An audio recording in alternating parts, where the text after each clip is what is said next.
Uh-oh,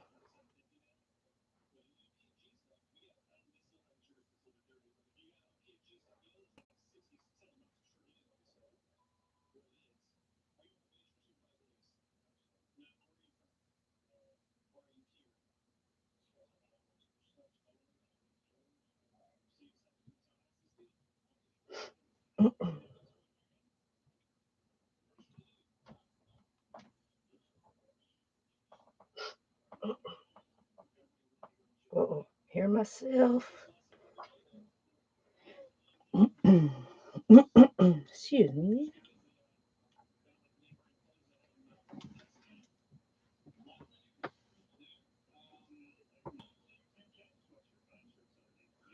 All right. Hey, Terry, Gail, Christy. Hey, Shauna. Hey, Glenda. Welcome, everyone. Happy Saturday night. I couldn't remember. Did I used to stream at 8:30? Pre-chat start at 9, or 9 o'clock pre-chat start at 9:30? I think it's 9 pre. So I'm in between because I honestly can't remember. Isn't that terrible?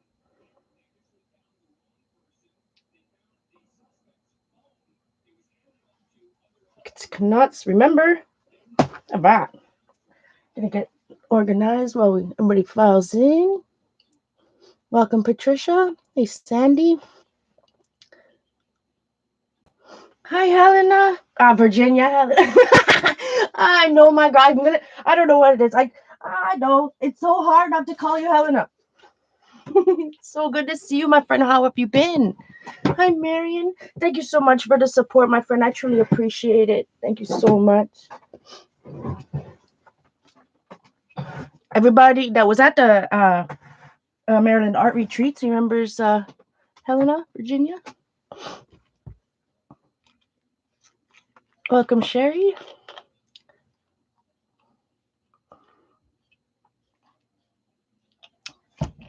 9:30. Oh, thanks, Shada. Okay, so I'm a little early. We'll chat. It's okay. I can work on move some stuff anyways. Get myself prepared. Uh-oh. I hear a craft-a-lanch. Something dropped. Hey, Pam. Hey, Carrie. Have you been doing any art these days, Virginia?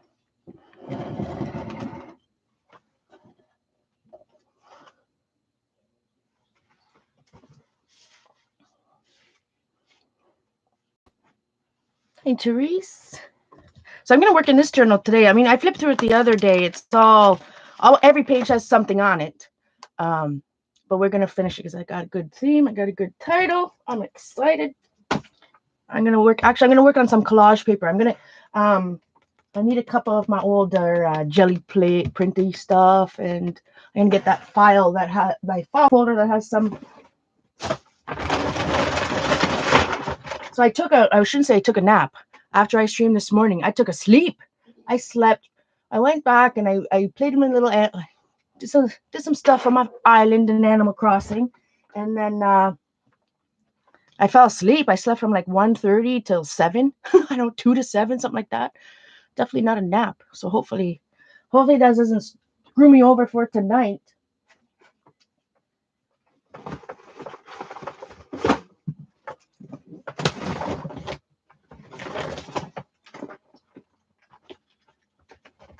All right, we are going to need a leftover journal or two. I'm so sorry to hear that, Virginia. Oh no, I am so sorry. Well, we're happy to have you here. Hopefully you can at least keep your mind off it for a couple hours.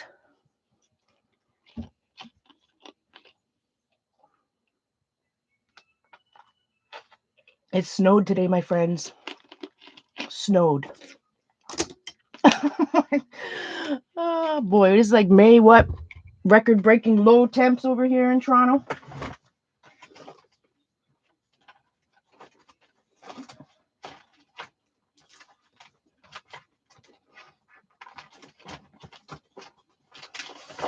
All right, I just pulled this out and put this up to the side for a moment. What we got in here? Whoa! Some Patty Tolly Parrish PTP stencil from my Stencils and Alcohol ink. Karen Dosh, new color. I got some of these. Lynn Perella. Ooh, another PTP. I guess there was, I don't guess, I know. There was a time where I took a whole bunch of my old Somerset Studio magazines and just ripped out the things that I thought, like this is a magazine from 2014, because I had so many Somerset Studios. So I just wanted to rip out what was, of course, Lynn Perella, her art. Look at that. That's butterflies on that body. I just love Lynn Perella's art. She used to always have like Randy Freeman. What was her name? Dang it, I haven't thought about her in a long time. She used to be Reese Freeman Zachary. She used to do like the writing, all of the things. I wonder if she's still around. I haven't bought a Somerset's magazine in years, my friends. It snowed in Cape Cod. Hey Cheryl, oh, I know. You're gonna get 10 centimeters today.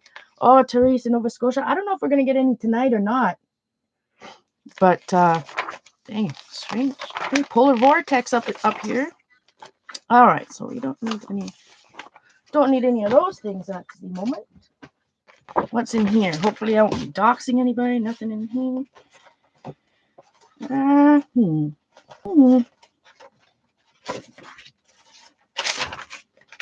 These are the bits and bobs I need. These little things.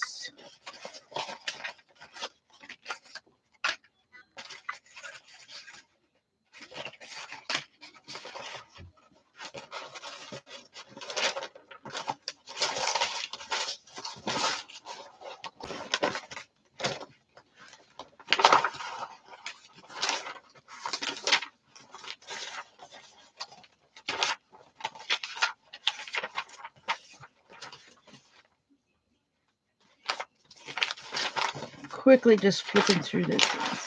All right. Yeah, that's good enough for what we need tonight. Crop the lunch. Look out. Tomorrow, I'm gonna have to do some more cleaning. We had a good few days, right? We had some good progress. Now we have to continue on that progress.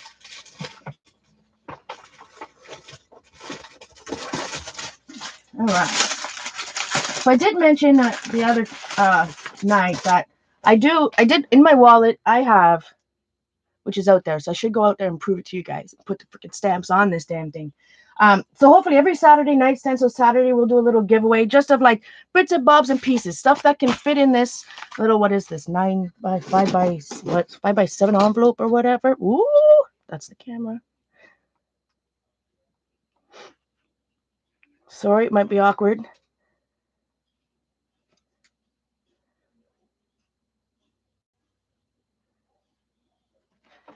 Yeah, I think these are just like 5 by 7, whatever. But I figured out to send this in North America anyways. And I do have other stamps like international. I could put a couple stamps on. Put something in my hand. I'm pointing with it. Sweet loving goodness. So tonight I'll just collect some stuff and we'll do a giveaway, and it'll be easy. I don't have to go to the post office. I've already weighed this. I already know, like when I did some free some racks and giveaways in the past, these 5 by 7 envelopes with just paper in them only cost $1 or something. So if I put $2 in stamps, because I have like so many stamps, then I don't even have to go to the post office. I have to go to the mailbox anyways. The community, because we have community mailboxes now. I have to go to the community mailbox to pick up my mail. So there's nothing. You can get me out of the BAM club. All I gotta do, label it and put it in the mailbox when I'm picking up my mail. Don't. It's the going to the post office that I'm the absolute worst about. So I'm excited for that. Like I said, I already have like at least in my wallet. Maybe I'll ask Simon. Let's look. I gotta get this. Simon, yeah. Can you please pass me my wallet and my purse? Your wallet? Yeah. I don't need my whole purse, just my wallet, please. Okay.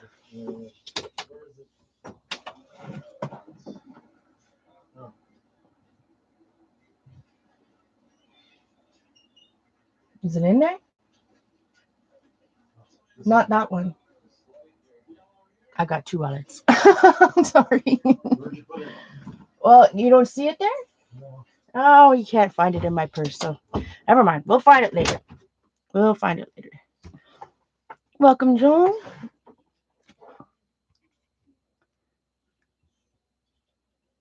A Buddha stamp. I gave you a Buddha stamp? Oh my sweet goodness.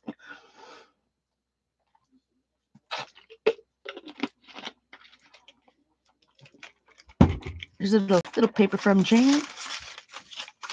All right, so I'm just gonna make sure I've got different. And of course, I found another pencil case.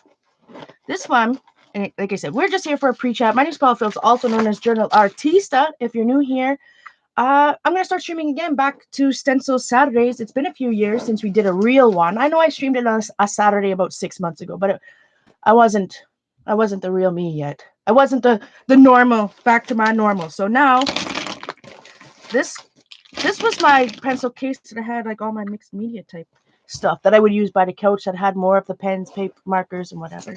So usually on Saturday nights and Wednesday nights, we like to have a pre-chat. I like to read the chat, talk to you guys before the actual project starts. I do have a planned project today. I'm happy. I'm excited about it. Thanks, Cynthia.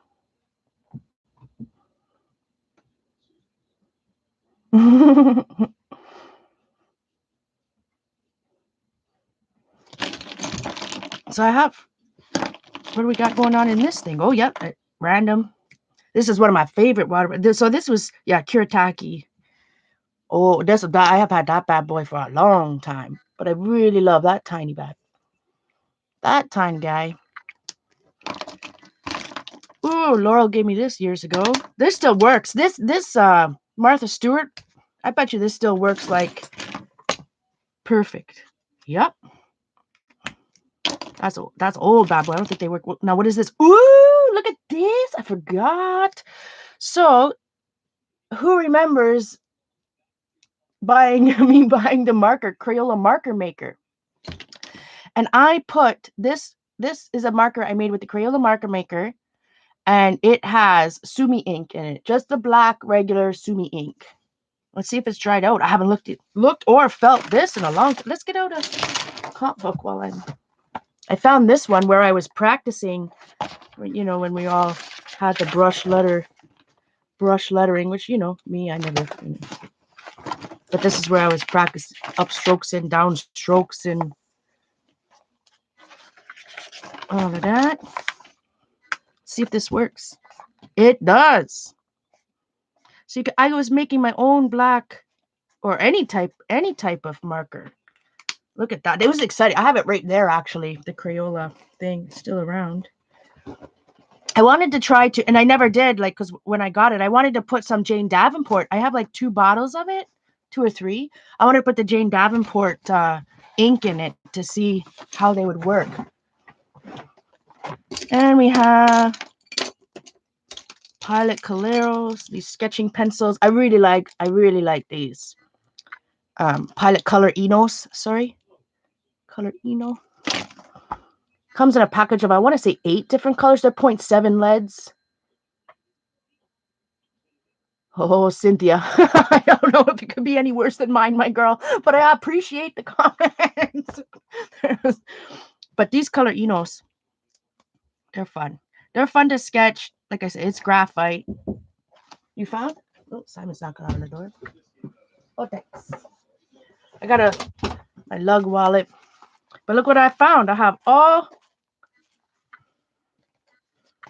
So we have permanent magnolias. These ones are 10 permanent stamps Canada. We have peonies, more. Those are 52-cent stamps, so I can add some of those bad boys on it. I've got 12 permanent Christmas stamps, more Canada stamps. These ones, Canada. I have some US ones, Canada. And like I said, I've carried these around in my wallet for a long time. These hockey ones, Bobby Orr, Doug Harvey. Are these Canadian? It's hard when they're permanent stamp. You have permanent stamps Canada. So I have a lot of permanent stamps Canada, but I believe you can put like 2 Canadian permanent stamps on there. Oh, now I'm gonna have to research it. I'm gonna have to research it. Maybe I can't put. I thought these are all permanent. Like I knew I had these ones that are 52 cents, so I can put 2 of those on one and it'll be enough. But these are permanent stamps, right? And they're all Canada permanent stamps. I've got to research that. Maybe somebody that does a lot more Happy Mail than I'd send from Canada knows. Can I put 2 permanent Canadian stamps on something that will send to the US? I gotta find that out. Got to find that out. But at least, anyways, it doesn't matter. For the next couple of weeks, I have enough here. We have $1, $2, $3, $4. I have enough for like 3 Happy Mails I can send.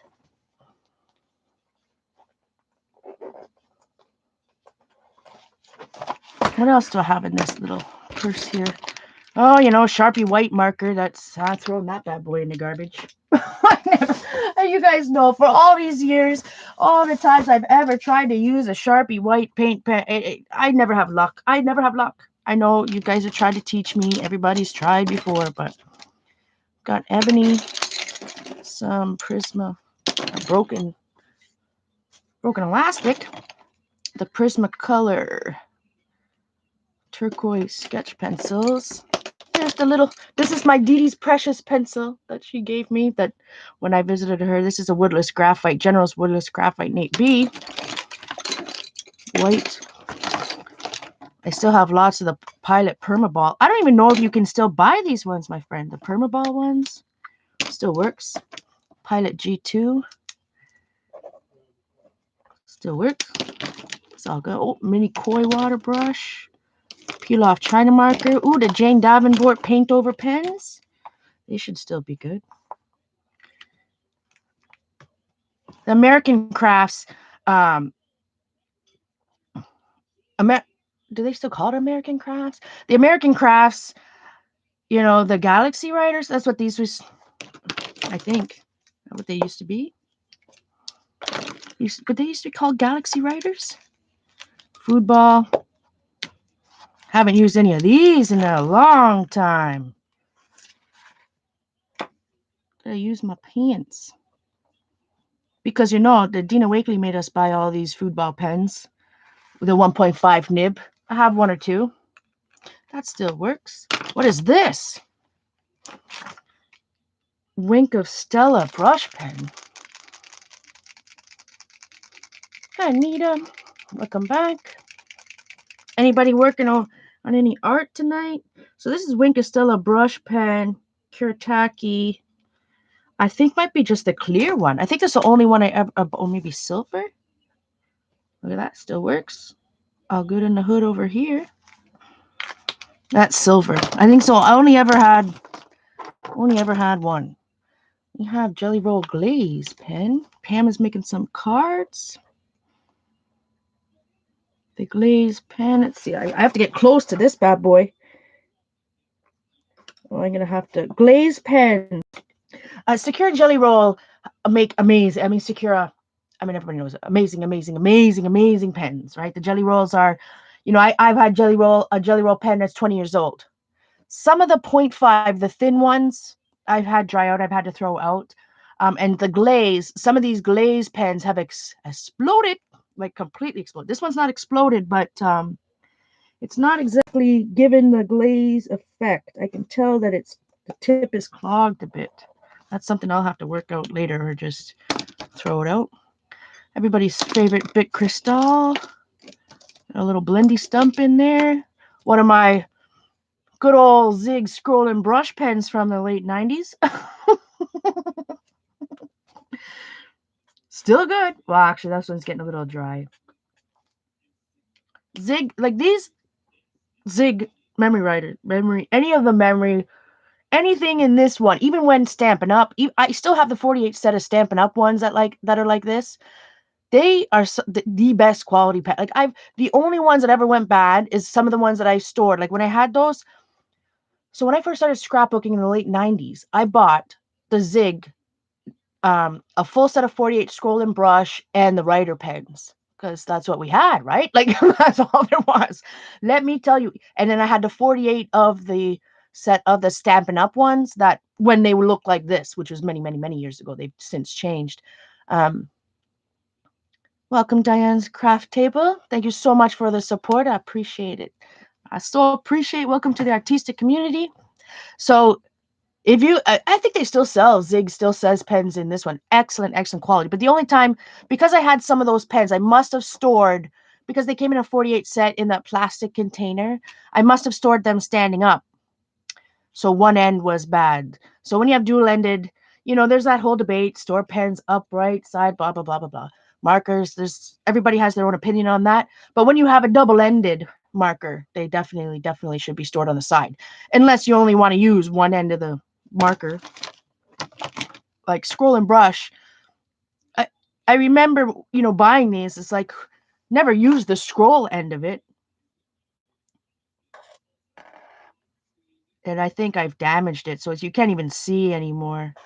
The tip. Yes. You see how that's dry a little bit? Maybe you can't see. It's a little dry. But a lot of these markers, if it's black like this, you know me, I'm just doing I probably did some type of title with it over acrylic paint. Whenever I pick up a scroll and brush, who remembers that? I never did find that book.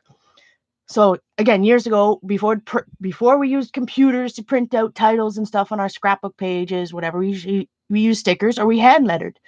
And that brush lettering, the brush lettering we used to do years ago. Anytime I pick up a Zig brush pen, that's what I want to do. I want to do that lettering.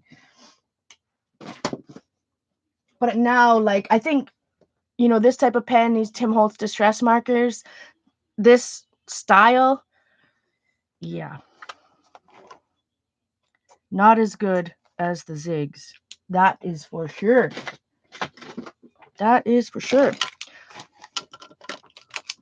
So I can put all this back in. I got pencils. So I guess I had this on the couch, this particular pencil case, kind of more of my things I would use if I was doing mixed media.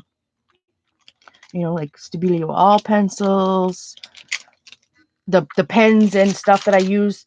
If I were going to be writing something on top of acrylic or in an art journal page, I'd be using the food ball or these Pentel. I don't even know if you can buy them anymore. The permaball pens. I'll put this back in the Z pencil case. So I have like pencil cases upon pencil cases of similar items, if not the exact same items, in multiple pencil cases. Not the Enos. These are so fun to sketch with. I want to keep them out. I almost want to sketch my Animal Crossing guys with them right now.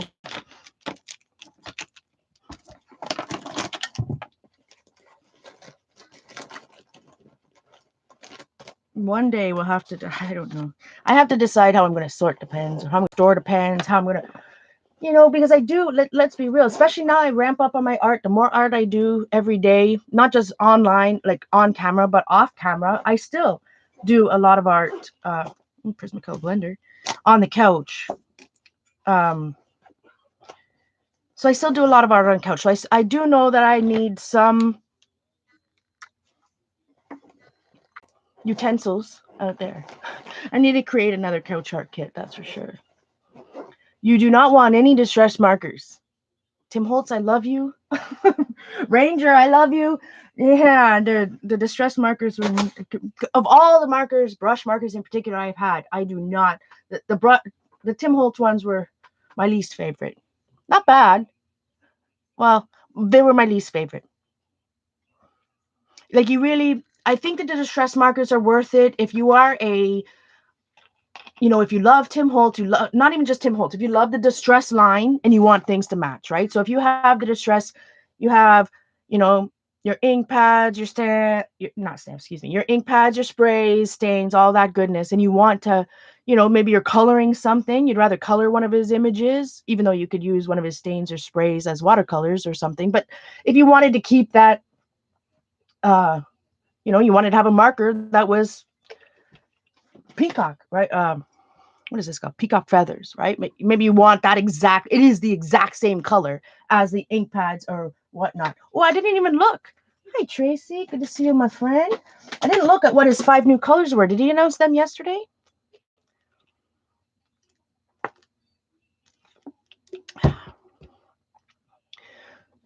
I need to put heated water in a pan in a stove and put older watercolor tubes in it It's softened to the binders and paint so they could come off easily. And then put the paint in pans for sketchbook clay. Oh, that's wonderful, Anita. I was just talking about that with Cheryl, that I found these, is it in here? Hold the fort. Try not to have a craft wrench. Or maybe I threw them out. Oh, no, I didn't. Look. Years ago, I was in an altered book. I'm talking about years ago. An altered book swap. Like back in the early 2000s when Debbie Boring and I did that Club Scrap altered book swap. And I had this girl, and she sent me these Grumbacher. And there's a Cotman. Oh, the Rose Madder. So I've had, I kid you not when I say I've had these tubes of paint for 20 years. Not that you guys would be surprised. I've had these some of these. Oh no, these Cotmans are newer, I think. Cadmium yellow. But these Grumbacher ones for sure. And it's solid as a rock. Well, actually not that one. This yellow one. Making a liar out of me. Yeah, this black, like this blue. Like, I don't know. But I do know. And these are Grumbacher Academy ultramarine blue. She gave me ultramarine blue. And then back then, in the early 2000s, I was still a stamper, right? I didn't draw. I was scared to death of watercolor. I didn't know what to do with these bad boys.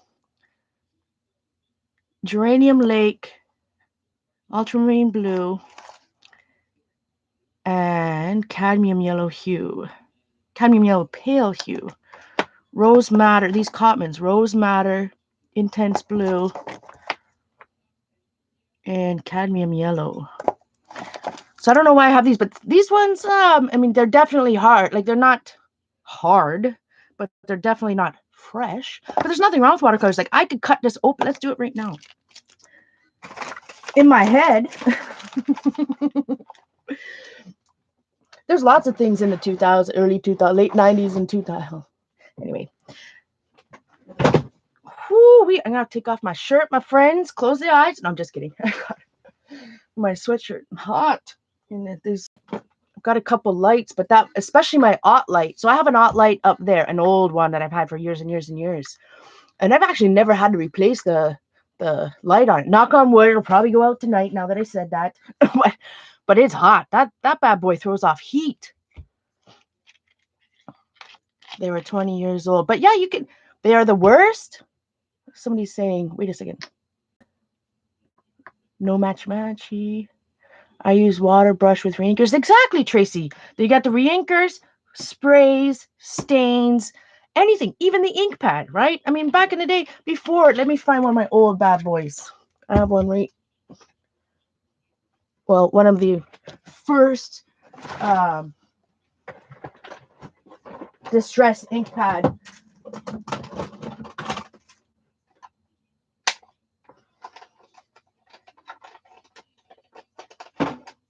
These old ones that I can remember. So I went to a club scrap retreat in the early 2000s, and that's the year. It was 2002 or 3 or the year that he introduced them. Anyways, Tim Holtz introduced the Ranger ink pads, and that was back in the day when Robin Beam, when it was still, Tim and Robin Beam were the I don't know if ambassadors were the right words, but they were the ones that did all the teaching and whatnot. But yeah, I mean, that's what he taught us. You take your ink pad, usually you can just press it down, right? So that I'm touching the lid, and it's harder maybe with some of these distress, but you're touching the lid. Yeah, that didn't go. Just a little bit, you can see. Maybe not. But even if you don't have the re-inker, you can always just use the ink pad. There's a Prima brush. This happens to be Chip Sapphire.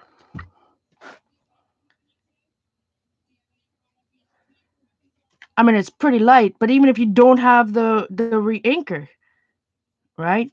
Or if you don't want it on the lid, now I have a black, thanks to the wonderful Laurel, I have a black non-stick mat on my art table here. But same thing, you can't see it, but I just took direct to ink pad onto the table, take a watercolor brush, add a little water, maybe a little too much water. Or you can just paint with any ink pad. I mean, you don't even need the stain or the re-inker or any of it. Maybe I dried out this bad boy. That's not a very fresh ink pad. Shocking. Shocking, since this is from 2004. So, you know, you know, 16 years old can't expect too much out of it. Oh boy, I don't have coffee tonight. I think I drank too much coffee earlier today, so I was feeling a little rough. So I'm, whew, yeah, your CTMH pads, which are beside me too. But the old pads are definitely easier. I have this whole, I have a bin that I found, right? So like I said, I have a Ranger museum. So I did the old Adirondack pads where you could just be able to get it like that. Yeah, that exactly, Tracy. That's exactly what I. So much better with these old pads, and they still work. My friends, I've had these Adirondack pads since I was 20. 20 years. 20 years. And of course, I'm just watercoloring in, like, this is a cheap comp book, so we should, you're not going to get some very good necessarily good results using a comp book with watercolor. But who knows what I got? What? This is a water brush made by, this is a Pentel.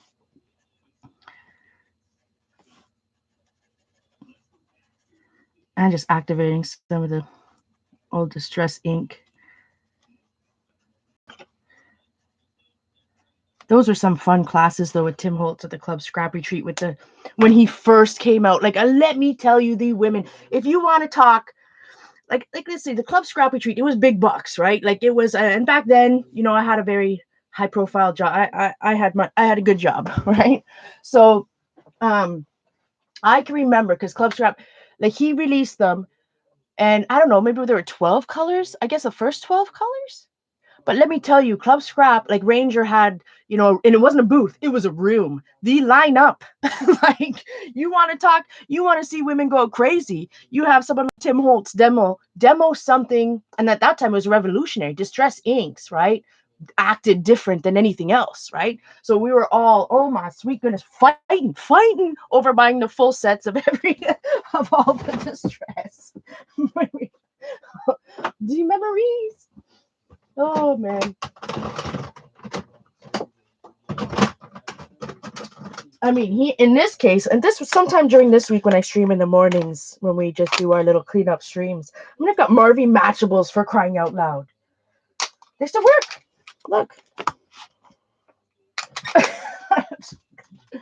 So some things test the 20-year span of time, and some things last, some things don't. But back to these watercolor. So I thought I read, especially no, okay, I was reading the chat. Did somebody tell me that these Grumbackers are junk? Did I see that? Because if they are, I'm not going to fight with it. I mean, I'm going to keep the Winsor Newton Cotmans, these primaries, but I won't keep those old Grumbacker. I won't even bother trying to cut it open. They're junk, Shauna. Okay, I trust you. My friend Shauna says they're garbage, and when you have like fancy watercolors, there's no sense keeping something like that. That will just frustrate me anyways. Especially, it's only 3 colors. Like I said, they're hard as a rock. But, like, I guess we should demo it just in case. What I read, if I can get it off. Not read. I don't know if I read it or I saw it. But I saw something, like, you could cut it open. It must have been in a book. No, teeth are not tools. So I'm trying not to. All right, this is. But I watched someone, and I can't remember what book it would have been from or what. So my apologies for that. Let us find some old scissors.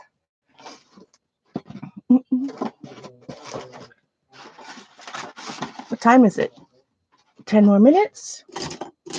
I'll have a little 5-minute break before I start, just so I don't have to use the facilities in the middle of my stream. Where'd my scissors go? I had 2 pairs, my friends. Can you hear Simon talking out there? Is he loud? Excuse me while I reach over. I'm right here beside the camera.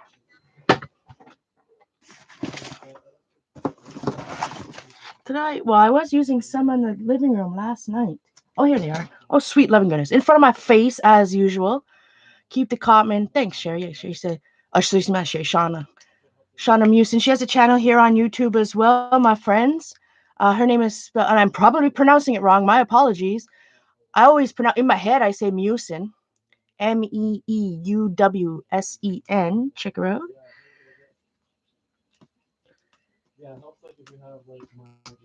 This is, you're supposed to be able to cut it open. I don't think, I don't know if I have one of my old pokey tools. But anyways, if you got a good knife or something, you can cut them open and use the whole, like peel it back, right? I saw the girl, I remember, all I can remember was a girl, it was in a book, I think, and they peeled it back to open, and then you have like a dried pan inside, like a regular pan. Cut from the bottom. Well, now that's smart. Why didn't I think of that? Everybody's yelling at me in chat, guys. Cut from the bottom, other end. No.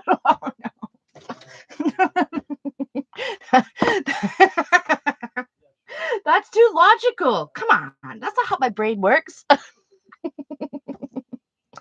There's a lag, my friends. A little lag. Julie. There we go.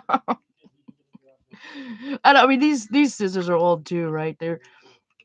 These are my favorite scissors, no matter what. The ergonomic, and try not to cut myself. Oh, okay. Safety first, Paula. The safety manager in me is not dead.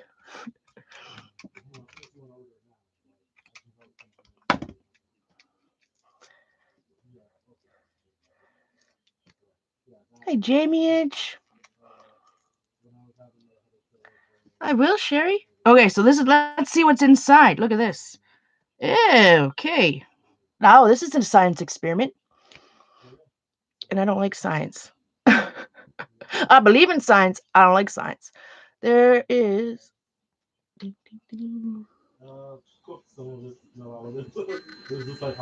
See, look, it's like, see over there? Like almost rusty, my friends? Is that rusty? I think it's, or is it just I don't think, maybe it's not rusty. Maybe it's just copper inside. The tube, yeah. It's not rusty. Look, there was like we're, we're learning something, my friends. Or I am anyways. That's like a copper, yeah, that's not rust. That's like the copper, the metal of the tube.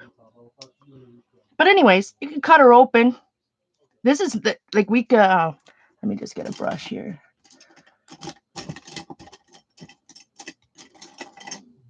Princeton Snap round number. And it's 4, 6, and 8. It's number 6. I did a lot of swatching. The number 6 round is probably, for me, for what I do, the watercolor I like, is number 6 is my most used. So if all else fails, the whole point of this anyways is that no matter what, your tube is 20-something years old, it's still usable. Let's just find this. Again, this is cardstock. This isn't watercolor paper or anything.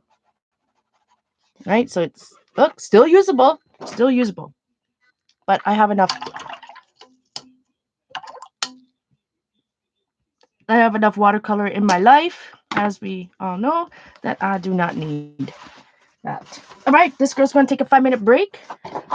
And we're going to be back and do some art. Everybody get coffee. I have a chair.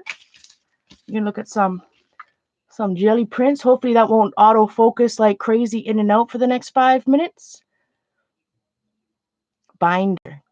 Welcome, Craft-a-Doodle-Doo. Yeah, it's not even great. Thanks, Shauna, for your opinion. I appreciate it. That's the type of opinion I need. Just tell me to throw the crap out. It's not worth it. That's exactly what I need to hear. All right, guys. Be back in 5.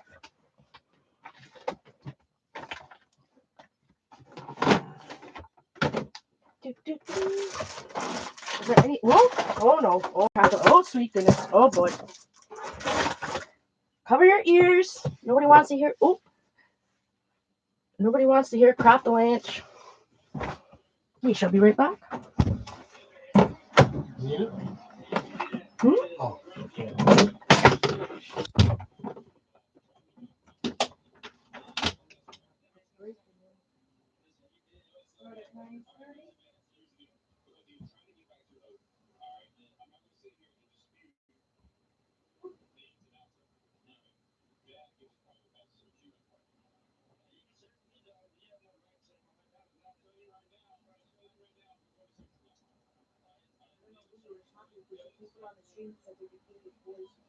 Oh, where's my mind?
I just saw this book. This artist or this series? I don't know if it's the same artist. There's another one of this that just came out, isn't there? What do any of you have it? I'm curious. Curious what it's like. I never did anything in this one. It's not like I need another one. Hey Josie. Anybody I came in while I was on a came in that I was on a break? Gonna do some art now.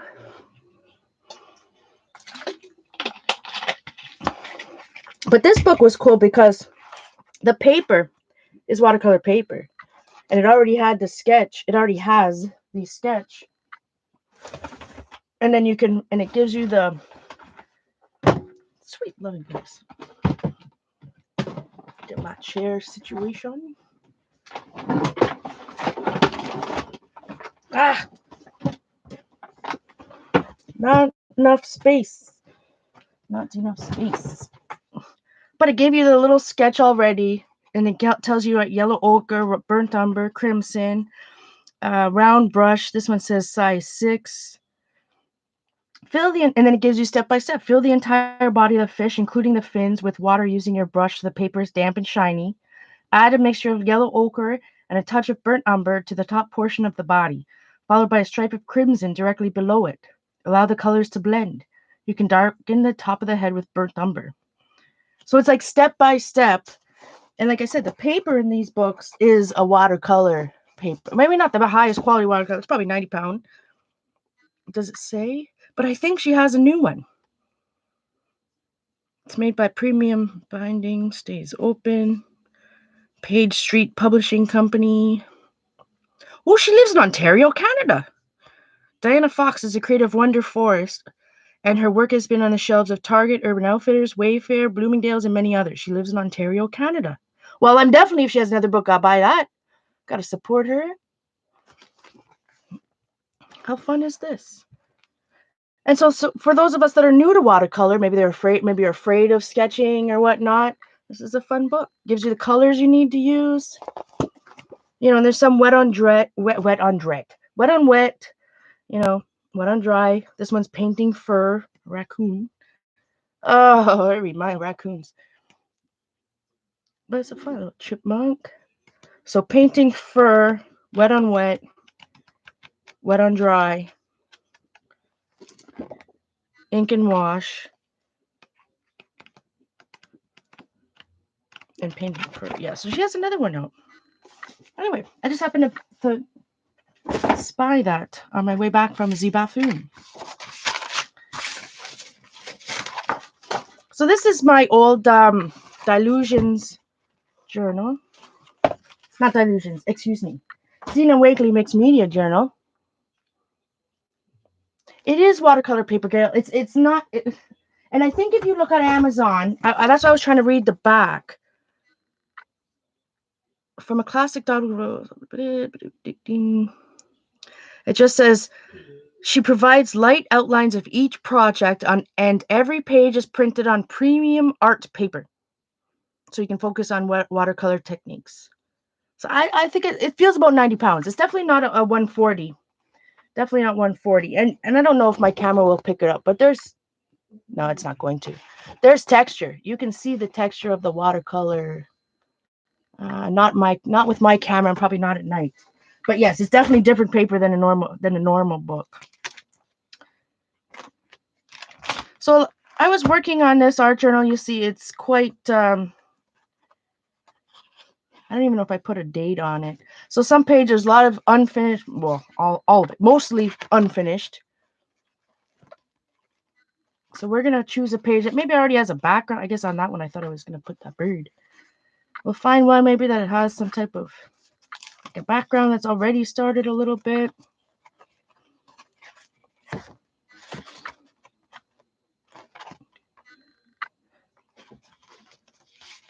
I want to use.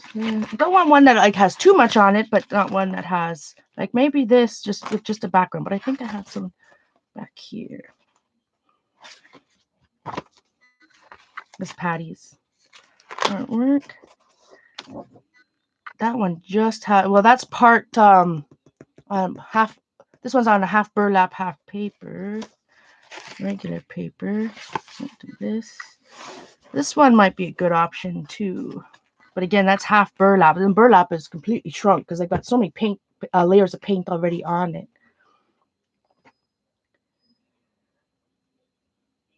In the Ocean. Thanks, Caroline. In the Ocean is her other one. Hey, Janice. We've just got napkin and washi tape on that one.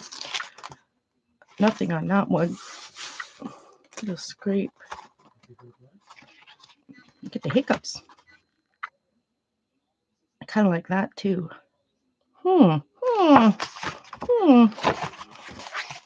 Or we can just start with good old pink. Ah, I like this one. With this one's with the patty top arrows.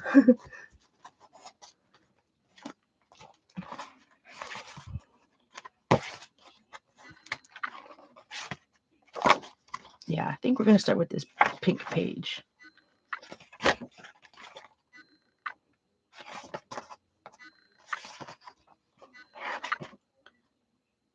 Now we can start with completely white page. Ooh, I tipped in this. This is one of my favorite swatches I did. There's Daniel Smith iridescent blue again, and some of his. I keep saying his. Some of the Primatech colors. Why? Definitely during the daylight, my camera prefers daylight. It won't focus. Look. Oh, there we go.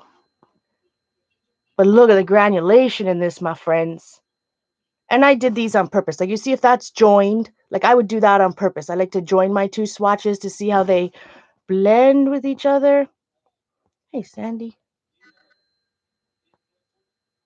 Love that. Love that. So I ripped that out because this particular one, how I mix those two colors. So probably was, Potter's Pink, maybe? No, that wouldn't have been Potter's Pink. It's too vibrant to be Potter's Pink. But anyways, just mixing a couple colors. Love how they granulate. And then on the back of this was just more of something. I just tip that in. Let's see. This looking a little too Christmassy on that one. This one I just threw down a Jane Davenport napkin. Hi, Debbie. Welcome, my friend.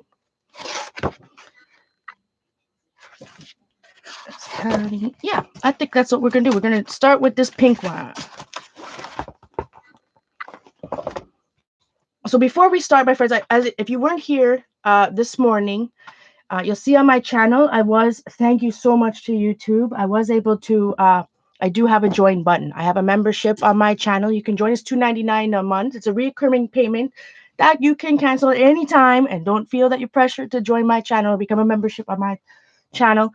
I explained a lot earlier about why I activated it and where I'm going to go with it and how excited I am. So please check out that last video. I'm going to make a dedicated video face to face. Put me some makeup on, come at you face to face and explain it a little bit differently as well. It's real simple. This is Simon's old phone. Let's see. Because I've already joined. Uh-oh. I have to ask him what his book. He's got me locked out. You got the password on it, Simon? Yeah, it's the. Well, I don't have your fingerprint. Did you get my text? No. Did you get my text because it's on the phone? Can you just open it, please? Oh, Lord. There. Thank you. So all you have to do, my friends, is go to YouTube, go to Journal Artista, right? So here we got it up.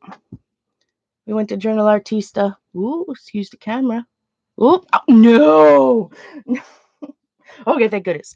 So if you just search Journal Artista, you see this and it says subscribe, right? Maybe? Yeah. So you don't see the join button, right? But if you click on it, right, you'll see here we are live. There's the join right there.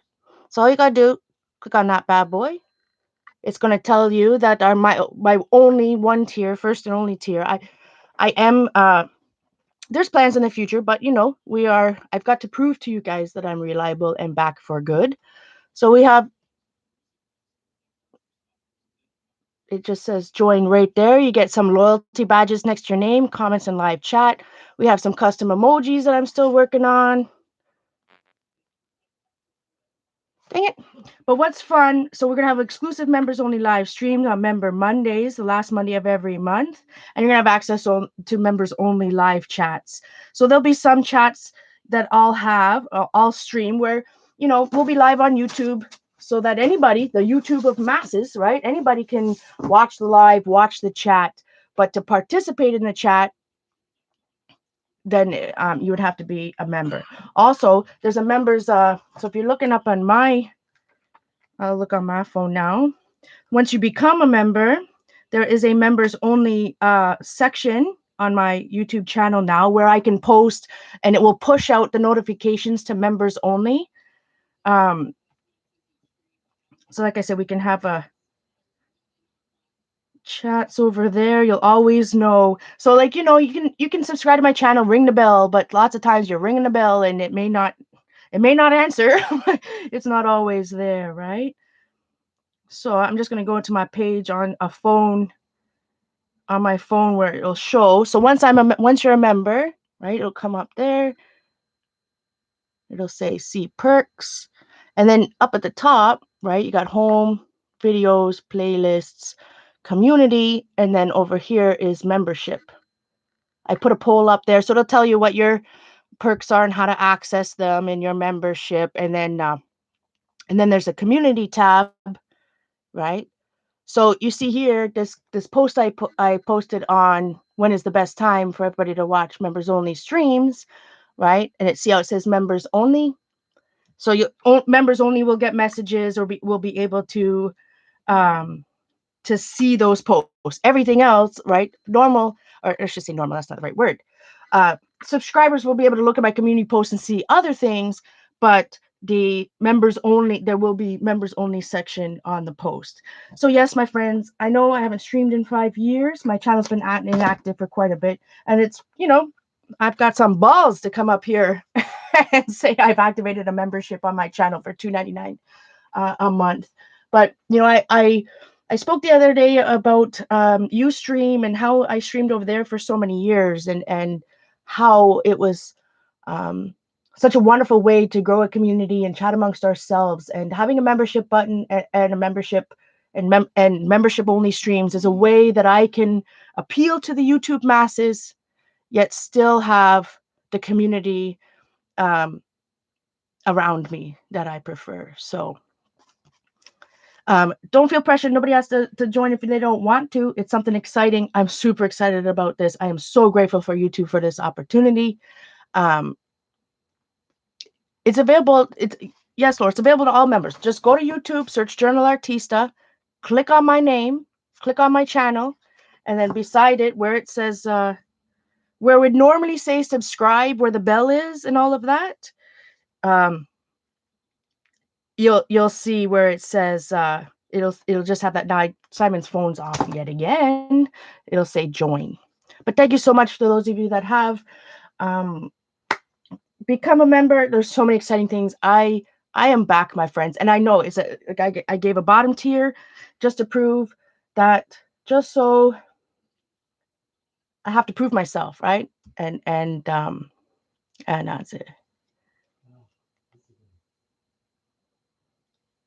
Yeah, Jamie's right. You still have to have your notifications allowed in your account to get pop-ups of whether your members only posts or not as well. But you guys can't see it.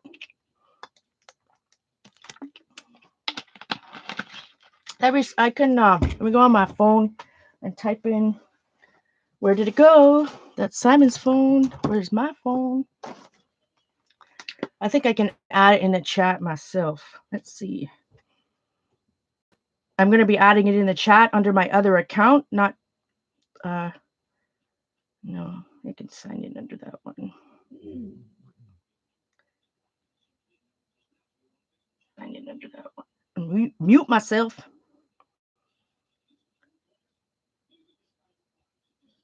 Let's see if this works. There we go.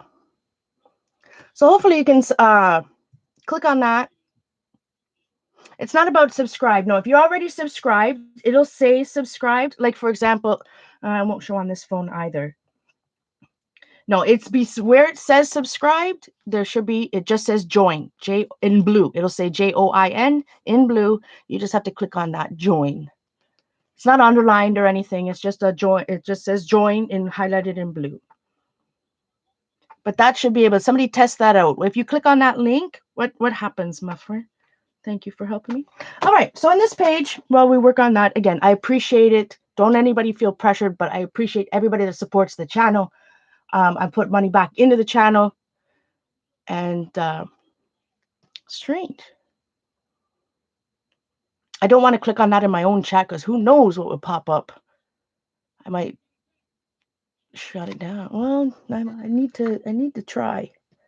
The link works. Thanks, Melody. Does it show up? So I click the link. I'm looking at it. Hopefully this doesn't like freeze up my whole stream. I'm seeing what it says. Yeah, so you see Journal Artista, look to the right. It should say join. Mine says see perks. So where it would say see perks would be a join button. All right. Oh, there goes my chat. Hold the fort.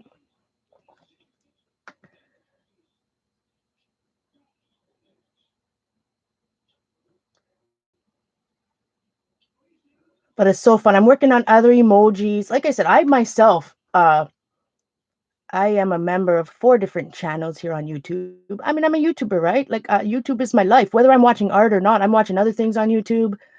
I like to support. So I'm a member of 2 gaming channels for Animal Crossing and 2 drama reaction channels.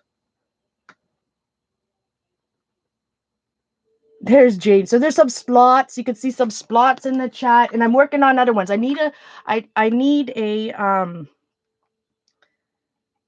TBN one.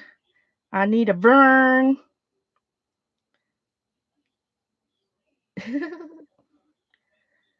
Thank you so much, Melody. And you get a little paint palette beside your name. It's just a fun thing.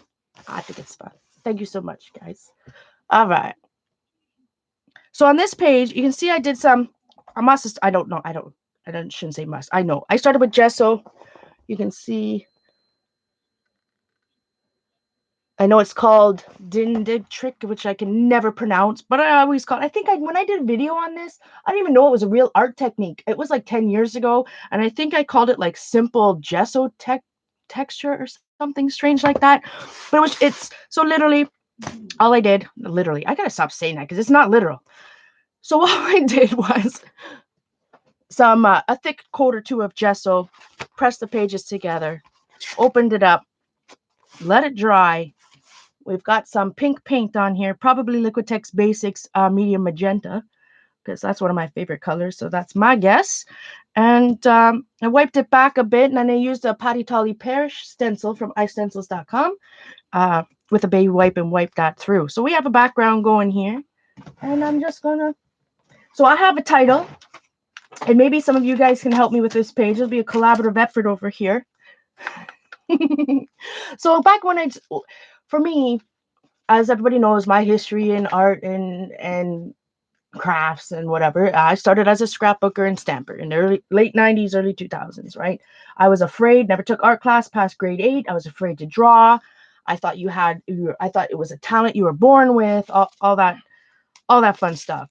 So as a stamper, I learned, I self-taught all myself, this stuff all of myself. But still going back to when I think about art journaling, right? And I think about my process, what I like to do. I've always there's some words in my art or whatnot, but for me, what I've always liked, and I'll just take something real quick, and I already know it comes from my scrapbooking days, right? That I like to have titles. So sometimes my art journal page will be,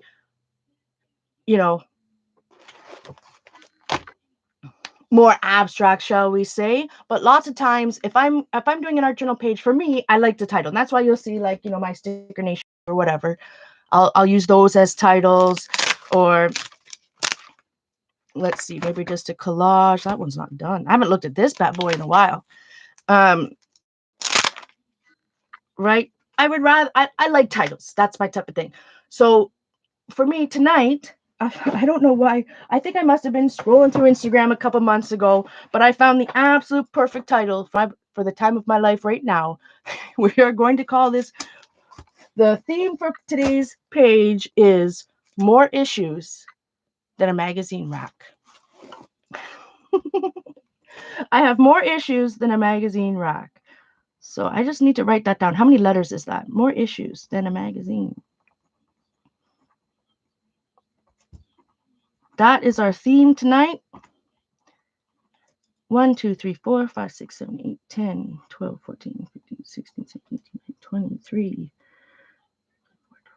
27.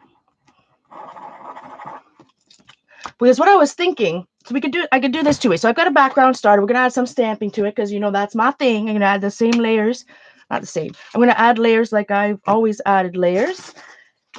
And I brought out some of these older jelly plate prints. There used to be more. And I figured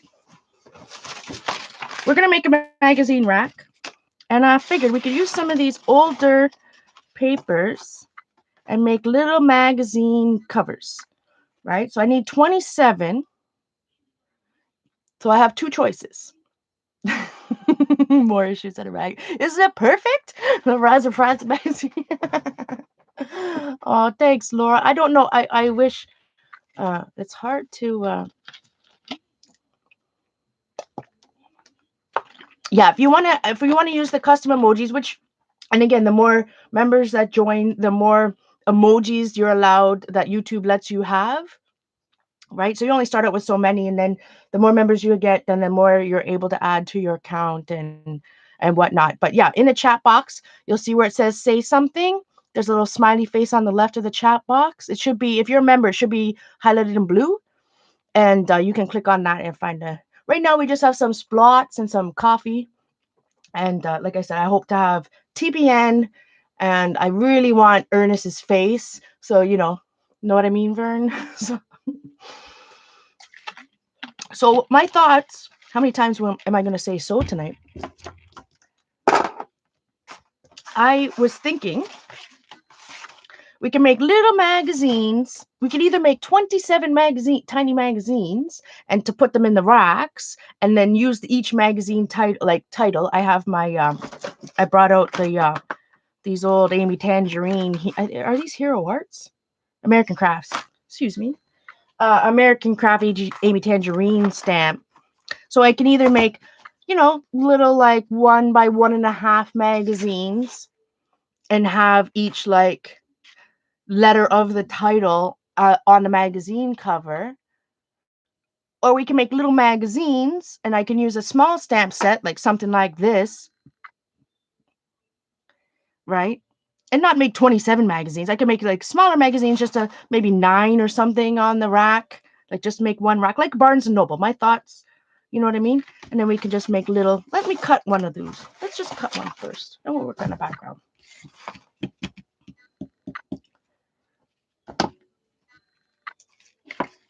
I am hot.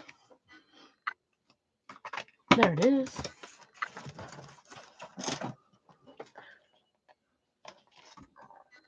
Sometimes you have to, sometimes if you're a new member, if you just join, you have to go out of the chat, out of my channel and come back.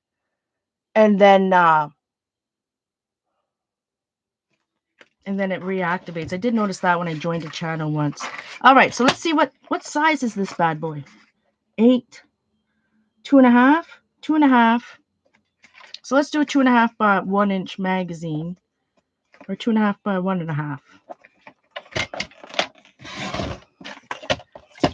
So you guys know, oh, sweet goodness, how many times am I going to say so tonight? You guys know my favorite type of book are ones that have, that's why I like to Nick Band talk. I love books that have envelopes that things come out, insertions, any of that. Those are my favorite type of books.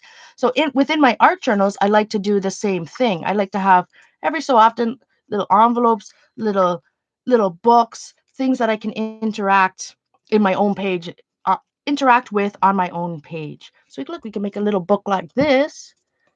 And I can write maybe secret notes to myself. But my thoughts about it was, so I can either make 27 of these little bad boys, and on the cover of every one, right? Let's just use a more issues than a magazine rack. I was going to use a P, but there's no P in that title. So for example, and I got to use a different black ink pad. That one is one I use to ink edges, so it's a little drier.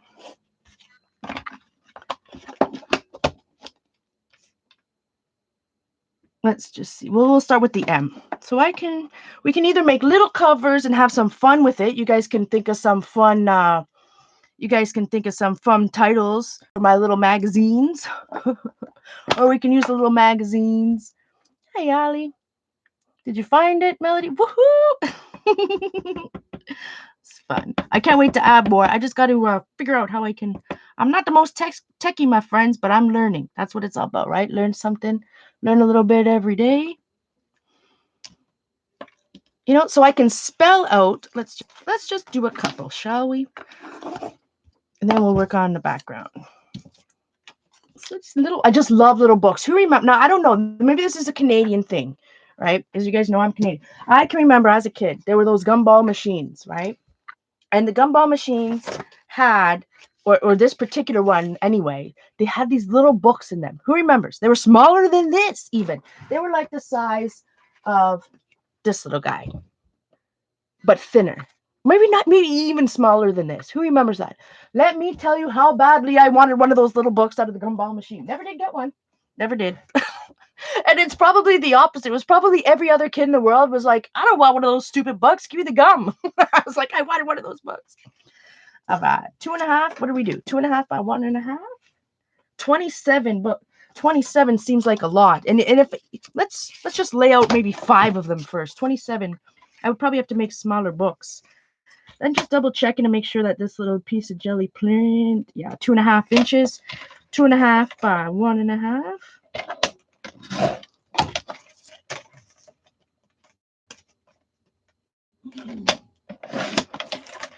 And of course, you don't have to. These do not have to be uniform. So that one didn't even go all the way through. You could use scrapbook papers. Doesn't have to be jelly prints. But I thought this was a fun way, especially some of these prints where I've got the full page, right? I've already used part of that in something else. So, but it's still some yummo crusty bits. You got one of those? Oh yeah, those teeny tiny charms from Dee Dee. I think I got that particular charm from Artie Dar, I believe, from a Secret Sister swap. That one, or Janice, one of the two.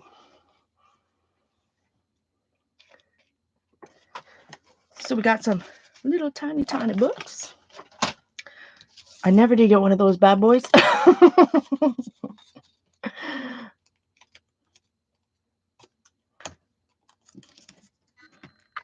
You're colorblind. That's interesting. Like I took that, when I worked in the box plant, that was one of the tests we had to take because obviously if you're printing, not obviously, if you're printing boxes and you need to make sure you need to check the color swatch to make sure you're printing, your ink color is the right color, then it was important for in my bone folder. It was important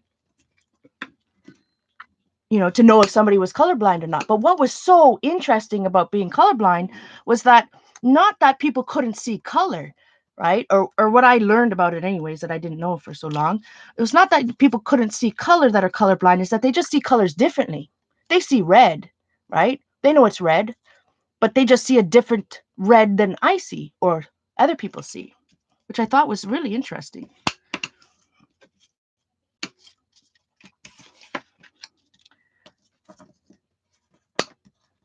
These are some pretty dark books.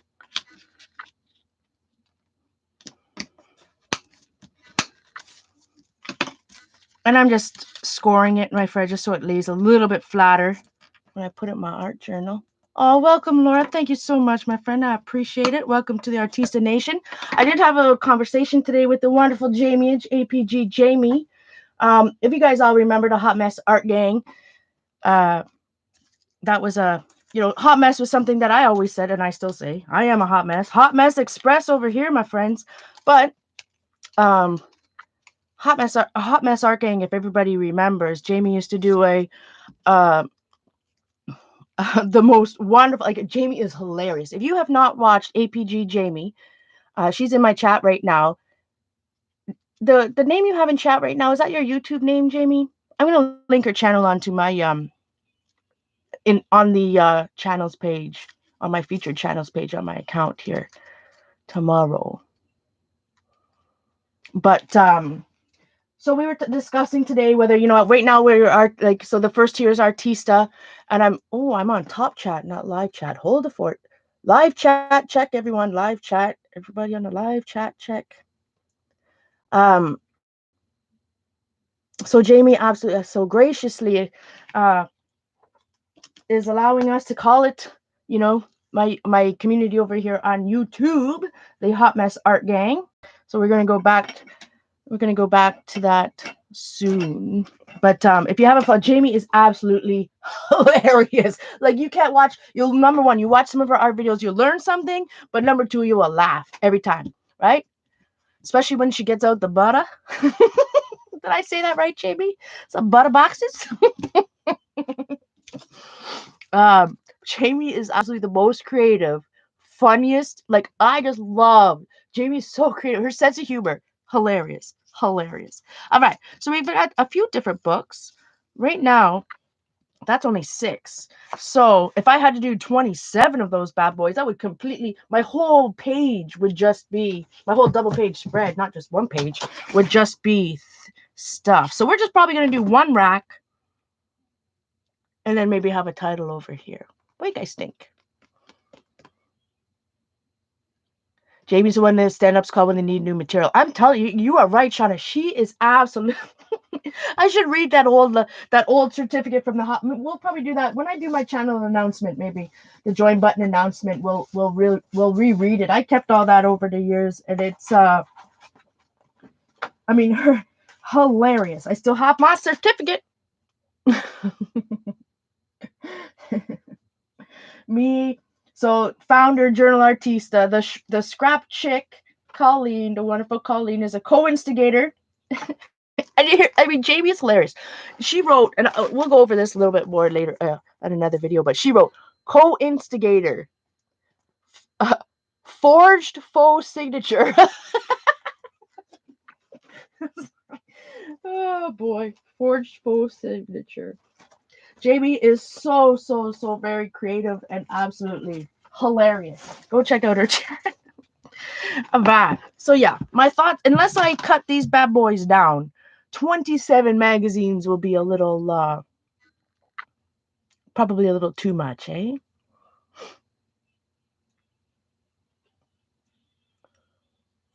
Tanya says, and I see colors in a way that I can go to the store without the fabric and bring home the right thread. Interesting, Tanya.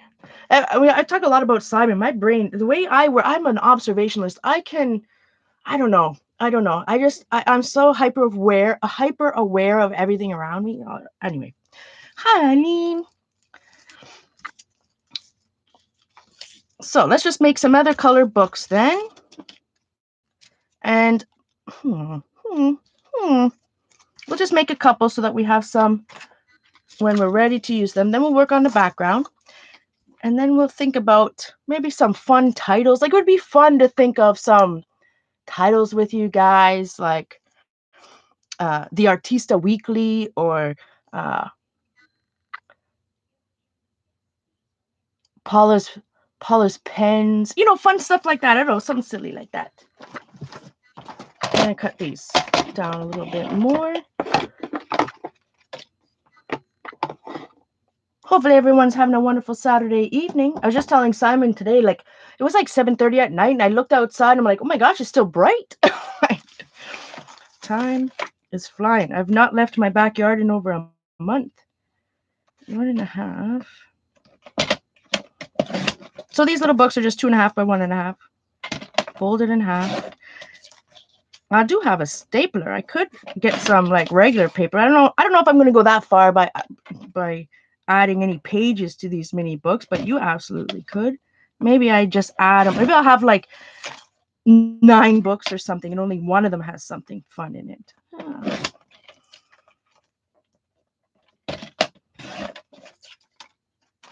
I do want a couple different colors. Let's see. So we said 2.5.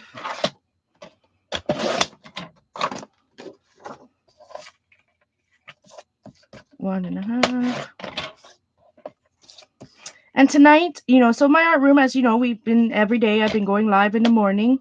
and for the last week, 6 days, and doing a little bit of some type of organizing and cleaning in my art room over here, but it's still nowhere near done. So tonight again, I'm not going to be sorting through stamps looking for stuff. We're going to use the stamps I have and the things that are around me on my table.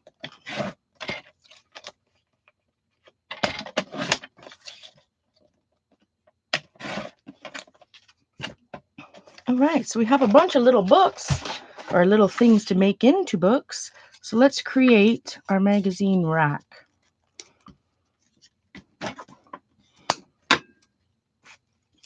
Little books. And then of course I've got to, you know me, I've got to ink the edges on those bad boys. We're going to make them nice and cute.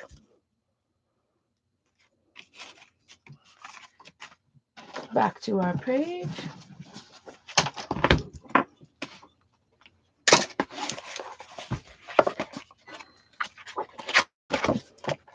The one we were working on. All right. So you know me, if I had already done this background, if I had done this background live, everybody knows what's the next step. Thank you so much, Debbie. I appreciate that. Thank you so much for being here. Stamping. Oh no. Jam up. Grab the latch. So these were some of the stamps and random stuff that was on my desk when I was cleaning it up. So we want some type of text. Oh, this is, well, if my title's More Issues in a Magazine Rack, we definitely need some, this, one of my favorite stamps.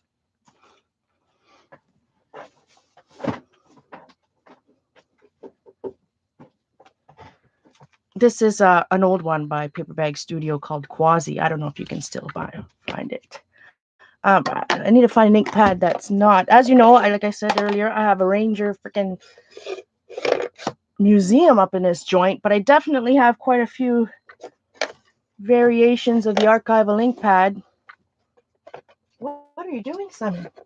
You are scared. Oh, sweet loving God. All I saw was your eye. What are you doing? Oh my sweet goodness. Like, I turn around and I didn't even hear him open the door. All I see is this eye poking, like peeking through the crack of my door, like 2 inches. Oh my word. All right.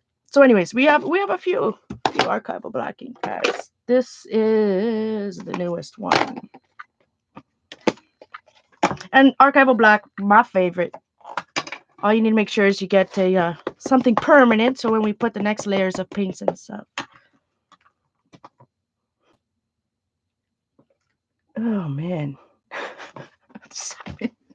I swear all that trips.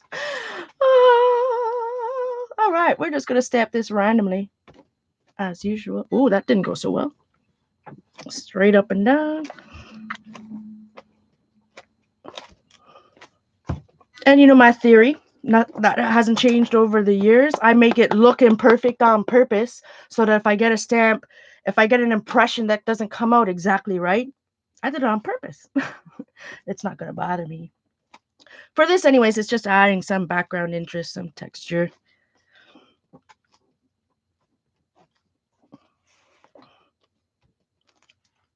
A little bit of something. Sorry, my apologies, my friends, if my light's doing funny things. He can.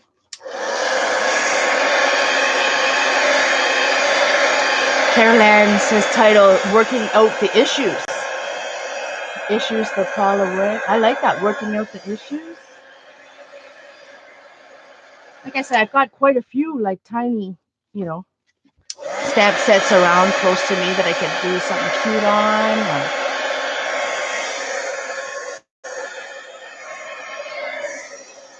But I'm going to make these books removable. So it's not like, I can always add to a book later. But some of my favorite things is to go to one of my old art journals, find one that has an envelope in it, pick out whatever's in it and see what I wrote to myself years ago. All right. So I'm pretty sure this was blue, or excuse me, medium magenta. So my Liquitex Basics. The other day I found, and I bought, like I said, I bought this Liquitex Basics set. I think it was a 48 set, tube set of the, what is it, 2-ounce tubes? It was under my art desk. I found it. So I bought this set when I was in the U.S. with Laurel once. That one of the times, I can remember buying it at Hobby Lobby, maybe on the way to Pittsburgh or something. But they were still good. I found it, so I'm just going to use some of these colors. You guys know if I like, for example, medium magenta, my favorite colors to go with it. Blue, what is this? Light blue permanent. By next week, I will have all this memorized again, I'm sure. Light blue permanent. This one is light blue violet.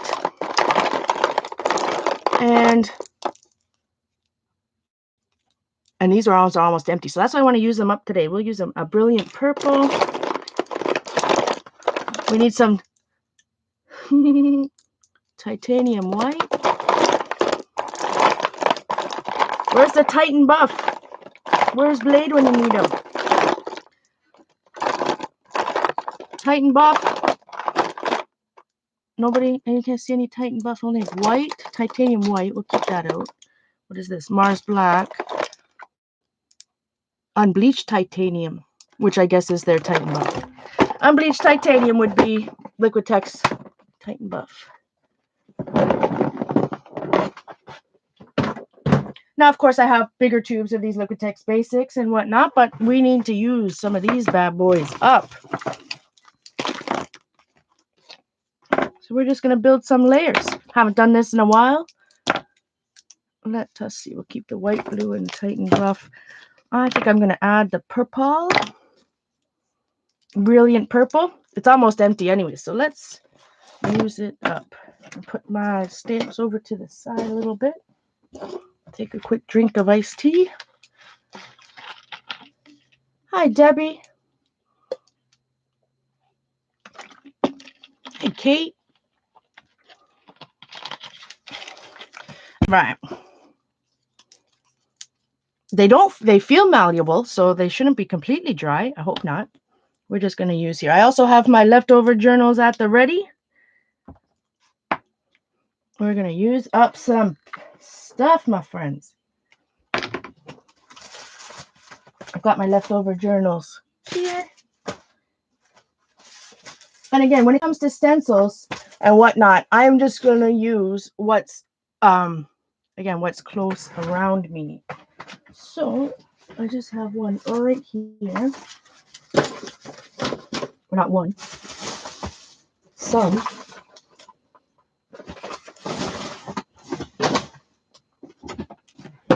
So these ones, I don't even know what's in here. As you can see, I've used this scrapbook case as a paint palette on the couch, doing some art on the couch once or twice. When all else fails, if you're doing art on the couch, all you need is an iris, one of these things. Is it Iris that even makes them anymore? I don't know. The ones from Michaels, they're like $4 Canadian, so which probably means they're cheaper in the US. You can use it as a table, a paint palette. That's all you need. That's all you need. So in here, I think I have some Patty Tally Pear stencils. I do. Mostly from I Stencils. Ooh, that one was from Rachel. So we have some Patty stencils. This is one from Stencil Girl. Oh, that's kind of nice. It's like, look, it's like a coffee house. Look, we can make it like Barnes and Noble. We can have. I'm gonna keep that one out. That's. I've got things. This is Mary Beth Shaw from Stencil Girl. Yes, my stencils are atrocious. They are not atrocious. They are dirty. Patty Tully Parish. A lot of Patty's stencils in here. This particular one.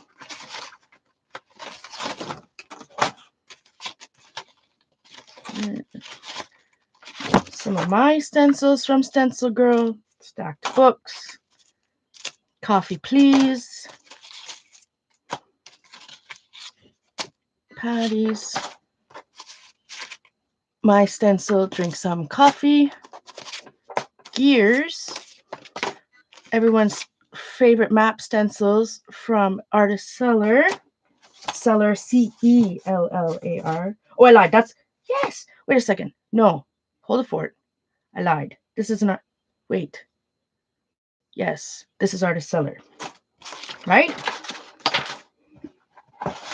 Please tell me yes. So right now this, like, you know, I use the, one of her arrow stencils there. It's that in arrows is not the right, unfortunately, not the right name. You can go to istencils.com and find Patty's stencils. So right now I just need some texture, some background, something for background texture.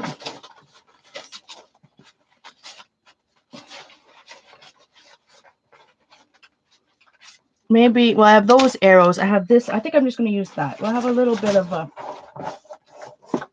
like I said, I have more than one. Obviously, case of stencils. That's just the one that's close to me.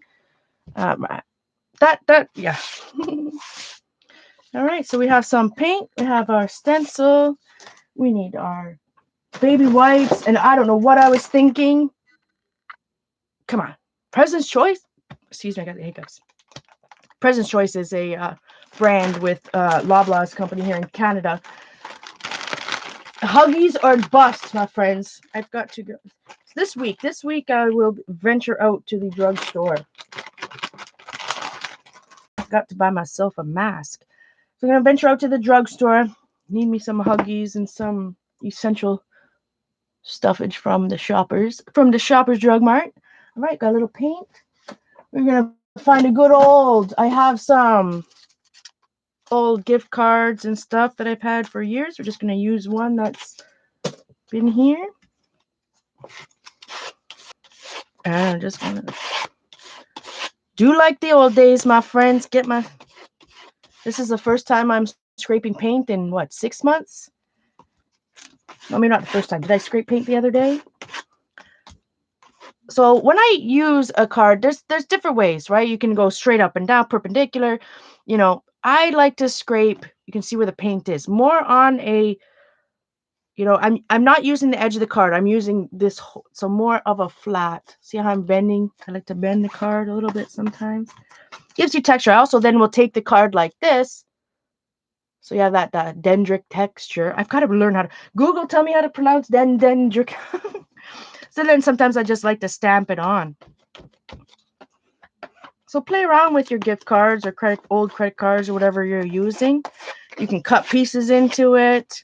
You don't always just have to scrape it like you would, you know, straight up and down. You're going to see that this will go through some, there's texture will show up from the layers underneath it.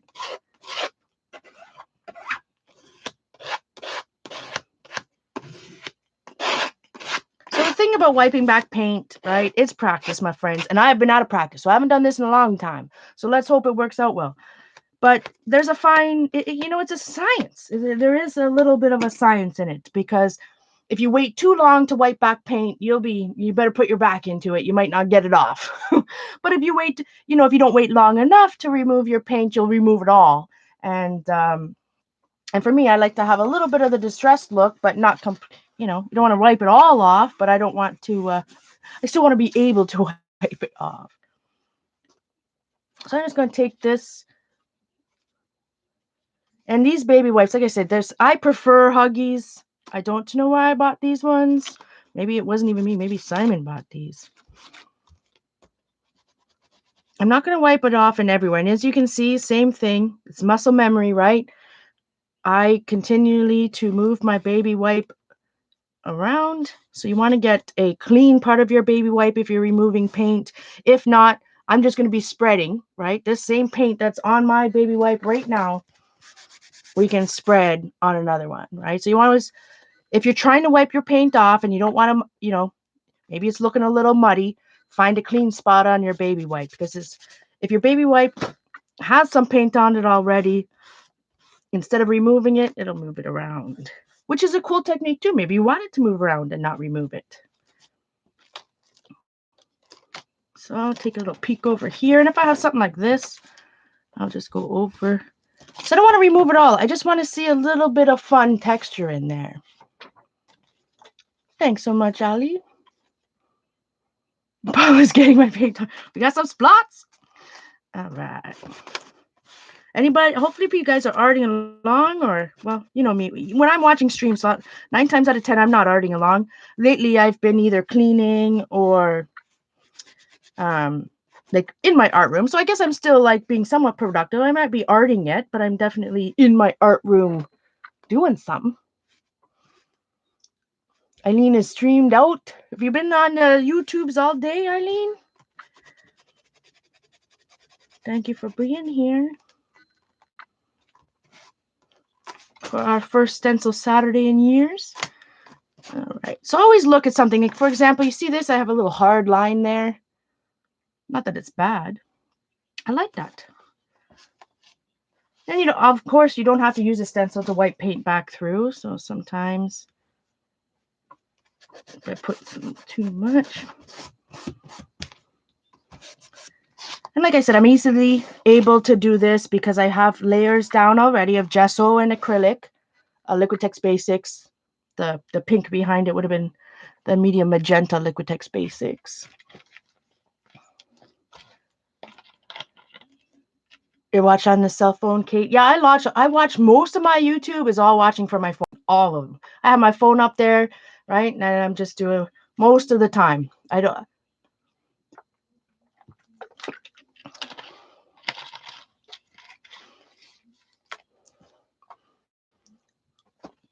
Like I said, my friends, if somebody else is streaming right now, the YouTube, there's a billion people. So don't feel bad. I'm recording. It's gonna be up our YouTube channel later, unless something crazy, technicality goes wrong. I appreciate absolutely everybody being here, but please don't feel that if you've got somebody you normally watch, go check them out. Heat gun.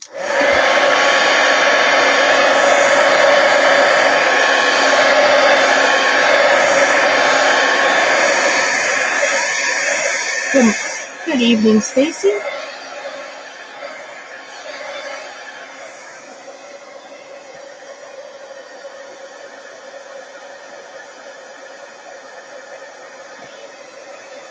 Yeah, in my sorting. So who sorted my art room with me in Burlington 7 years ago? After I broke my ankle. Does anybody remember? After my ankle was still broken, and I was still in a cast, and I was on the ground, like I'd be sitting on the floor, sorting my whole room, day by day.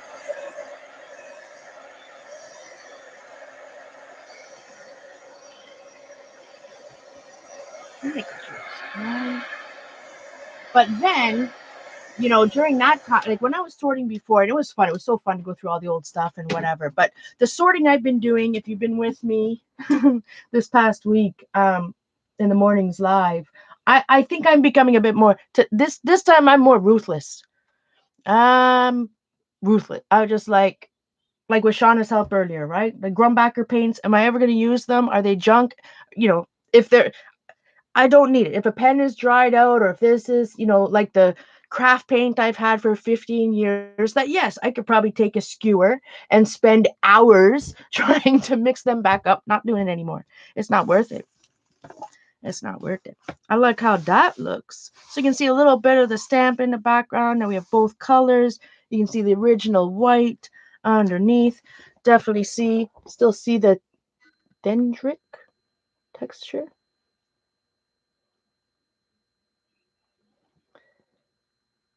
Man, there was a time I did try that. I had these old craft paints, and they were like the folk art craft paints I bought from from Donna Dewberry's like one stroke painting or whatever. And I took a skewer or a chopstick or whatever it was, and I tried to stir that stuff, and I got blisters on my fingers, my friends, blisters. So this time I'm thinking to myself, what am I like? I have hundreds of other craft paint bottles out, brand new, or not brand new, newer ones. Why the heck am I going to sit here and spend hours when I have an art room of other things I need to sort? I can't do it. I was wallowing around the floor of my stuff, that's for sure. Oh my word! I was still in a cast or a boot, not the cast, the stupid boot. A boot. All right. So let us Google. I need a little reference. I'm trying to be better about that too. The more when I'm drawing and stuff like that, there's nothing I gotta get out a reference. So bye, Jamie. Thank you so much, my friend. Oh, my cell phone's gonna die. I just want to look what like a let's just take a quick peek of what does Google say a magazine rack looks like. Oh gosh. Now I'm gonna Google the word rack. Who the heck knows what's gonna come up? It'll be like a carpet tape extreme over here. Let's see. Magazine rack. Who knows what we're gonna look at?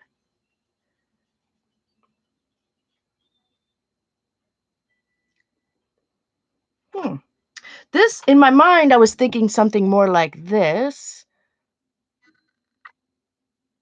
but this is kind of cool. That's like something you would see in a doctor's office. So you would only if I made something like this, only the tops of our books would be sticking out, which could be cool, actually.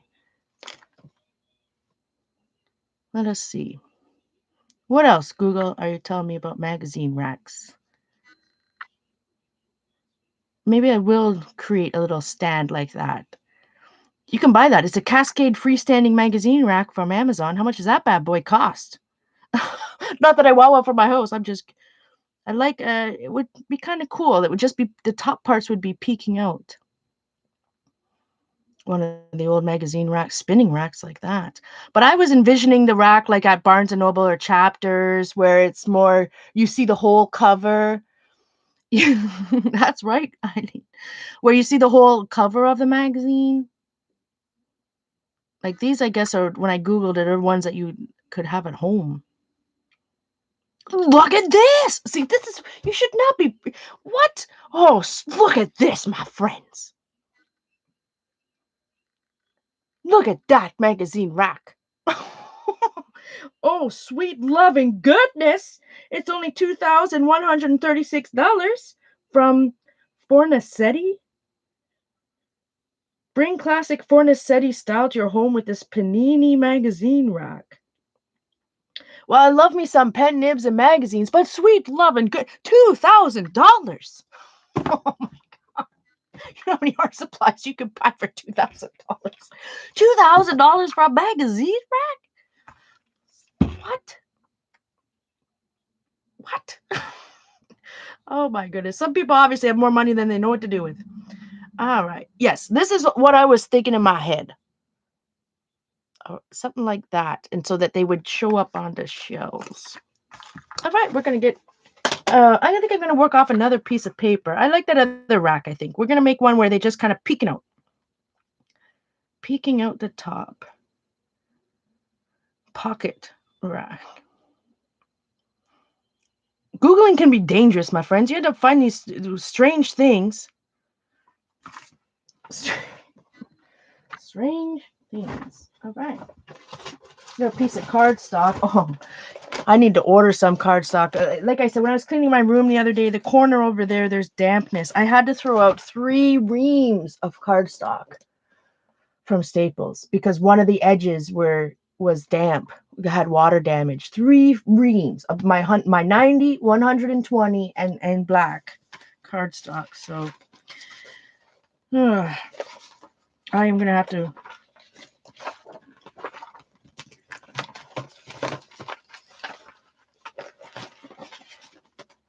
Gonna have to order some or something.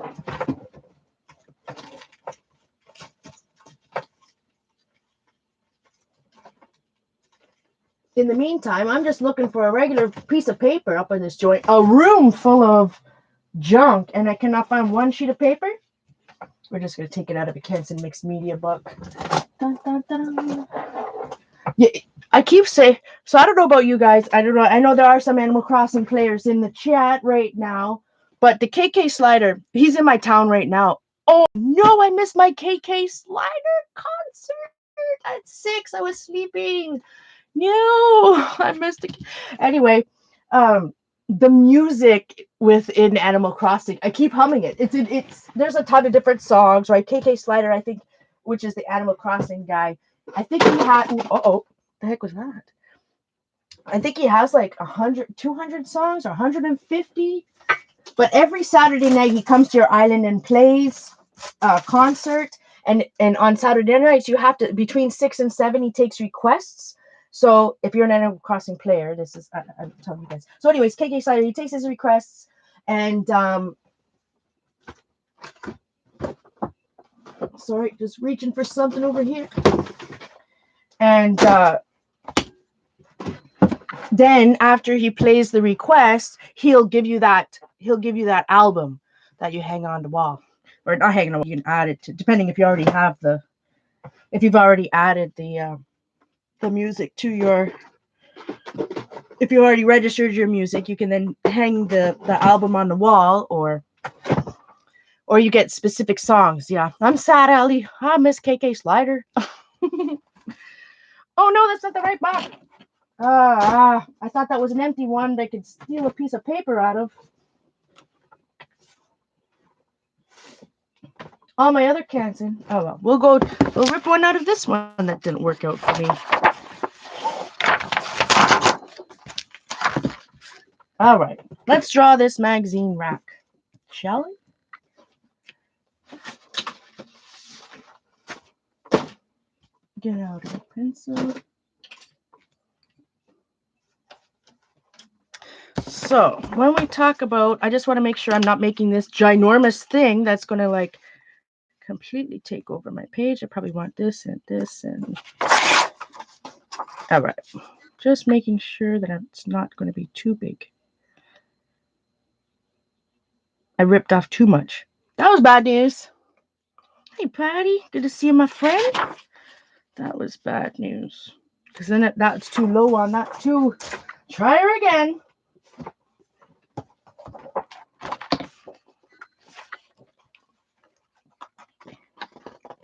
Some PTP stencils right here. There's the woman herself. I don't care. There's still some of my absolute favorite stencils. You can go to istencils.com, search for Patty Tolly Parrish. You can find her stencils and the wonderful Joan Smith's stencils. Yeah, I'm just going to trim this time, not rip, trim an inch off of each side. Just so I'm not making something too big to put on my page there. And I guess I could have drawn it right into the book. Maybe I should. What do you guys think? Should we put it on a paper like this and then draw it, paint it? Or should I draw the magazine rack directly onto my art journal page and paint it from there? No, actually, I think I need to make it from here because we need to make the little pockets no, I definitely need to make it on here because I need to make pockets to put the issues in.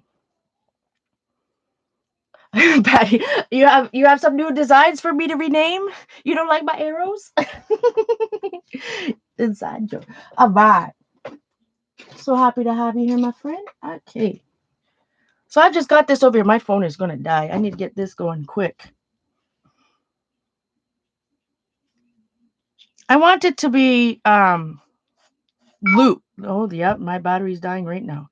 Okay, hold up for it. They're really making me draw fast now. It's going to die in 10 seconds. Come on, don't do this to me. I'm going to have to go get my thing. And then it goes down the center. I'm just doing it loose real quick so that I can hopefully 1, 2, 3, 4, 7. So we could just have 1, 2, 3, 4, 5 shelves. Shelves. Don't tire me now. Ah, gone. Gone. Gone. Eyes are frozen. Good night, Janice. Phone's dead.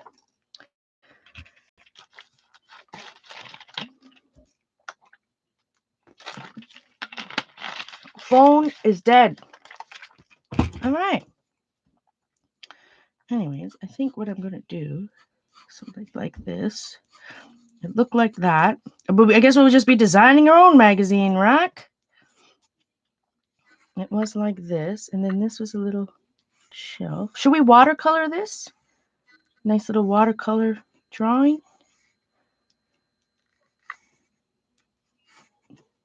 So what I'm gonna do, and this is rough, guys. Don't. But sometimes, like I said, I make it messy on purpose. Make it messy on purpose, and nobody knows if this is your style or you just suck. No, I'm just kidding. Nobody sucks at drawing. It's just practice. Uh, if you've done it intentionally or not, nobody knows but you.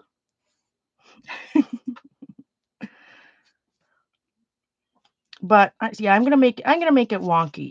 So if you see, so what it is, I'm gonna have a shelf. Let me get an eraser. Who's got a rubber they can lend me? Is that a Canadian thing? Oh no. What did you guys call? So growing up, you either called it a rubber eraser. Lots of when I was super young, they called it rubbers. But I think now I don't think anybody calls them rubbers anymore. I don't know if that was a Canadian thing or what.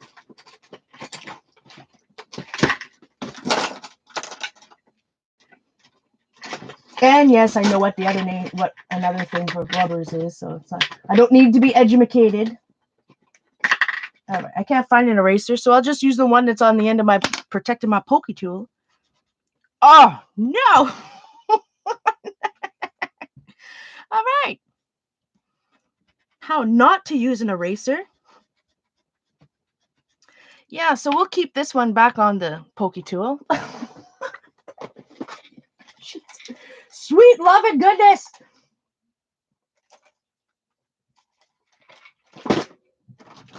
Gonna bust out my pencil case. Eraser. Well, I mean, now I've always said erasers, but back when I was a kid, we called them rubbers. Can I borrow your rubber? Like, that's how we would say, like, I don't know. All right, there's an eraser. Where's Jean when you need her? I don't know. So obviously on that eraser was something, but doesn't matter. We're gonna have our little book. So what I'm gonna do, I'm gonna paint this. First, I'm gonna outline it in black. Then we're gonna paint it with watercolor. Then I'm gonna cut little slits. So here we have one of our little books we're gonna use. And then when I cut the little slit, this is like the band. This is the that's holding the book on the shelf. So when I cut a slit in this paper, we'll use an X-Acto knife. Then be able to slide the book. I will tape this to the page or glue it to the page properly, and then the book will slide in. They're too big for that rack. In the yeah, no boring of rubbers, my friends. No boring rubbers. Well, I'm just gonna have to cut my books down. That's all. I'm gonna have to cut. I cut all those little books, but I'm gonna have to cut them all back down to fit on my magazine rack. But that's okay. I mean, it's as simple as doing this. Literally as simple as that. All right, that's what we're gonna do. That bothers me. Sweet.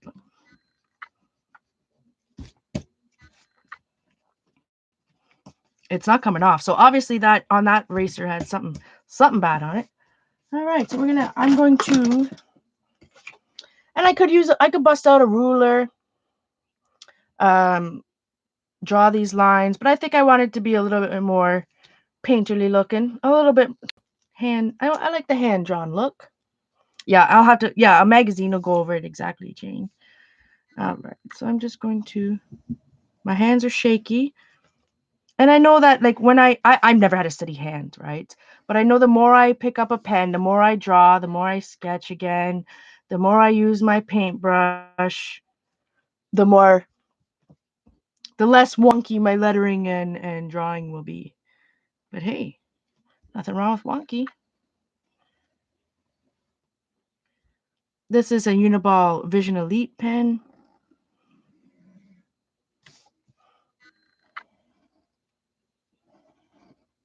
I might even leave the pencil lines.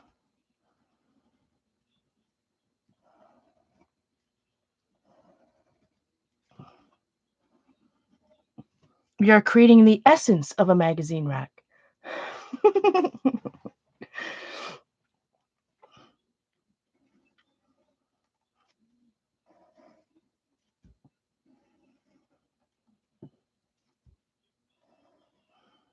All right. So I know Judy plays Animal Crossing. Who else in the chat? Anyone else that I know? I am so excited. I mean, like I said, I've put a lot of hours into Animal Crossing. It has enriched my life. It's crazy to say that a video game has really enriched my life and helped with my anxiety, and it really helped with my mental health. I'm using it as a part of a tool with that. Um, I really love it. I cannot recommend it enough.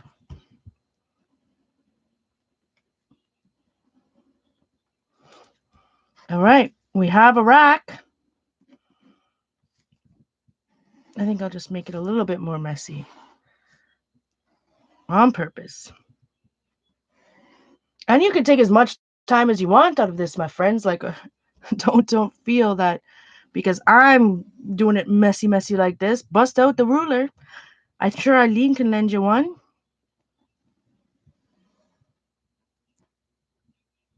All right, we have a magazine rack. This size is a little bit smaller than this side, but hey. One thing that's important, if you're using any type of pen, right, Vision Elite or not, or before you bust out your watercolors and start coloring it, make sure your pen is dry. Unless you want that look, maybe you want a little, painterly action. All right, let's go back to our page. Think about some colors. What color do I want? So we have, like, I should put a page marker or something in here. So we have this, right? And because I use some of my jelly prints that I use similar colors in, so we do have some blues and greens and purples. Do we want to create the shelf in like sepia? Do I want to just paint it? And this isn't watercolor papers, my friends. This is just like some smooth paper out of that one sketchbook. So it's not going to be the best of watercolor. It's not best paper for watercolor. But we're using what we have, what is around me, and what I have.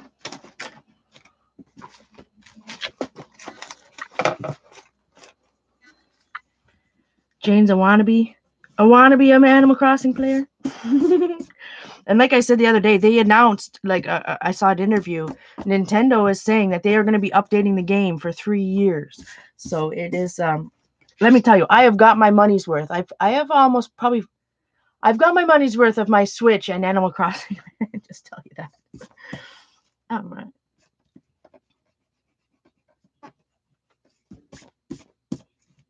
So I erased some of the pencil lines. Some of them will still be there as well. Did I put any acrylic? No, that's still water. So we can use blue. Should we make a more wood? Should we try like a woodish type texture?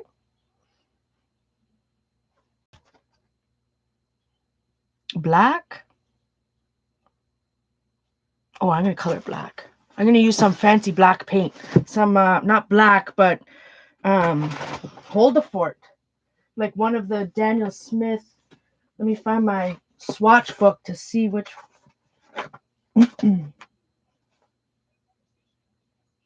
Like hematite or piemonite hematite.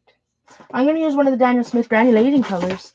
And again, this is not watercolor paper, so the results may be mixed. The results could be absolute junk, or especially when you're talking about granulation colors. But hey, or granulating colors.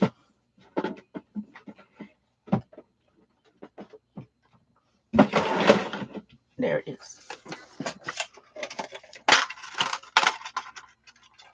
I'm going to spray my set over here off to the side.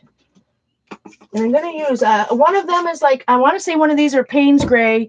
One of them is, anyways, so one of these neutralish type colors up in the right, up in this top I'm going to use.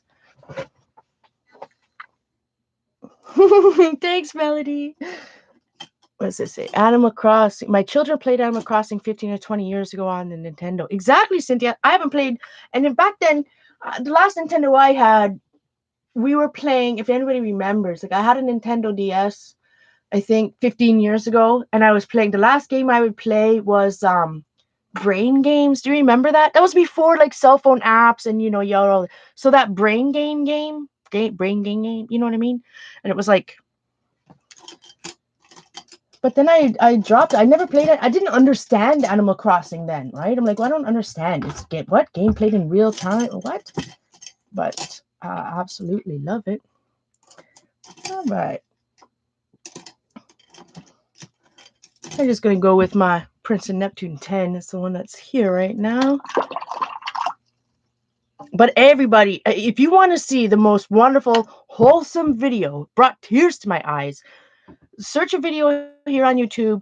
It's like 88-year-old grandmother shows her Animal Crossing farm or something like that. So he put out this like viral video, like millions and millions of views of this lady talking about her Animal Crossing city from City or the last game.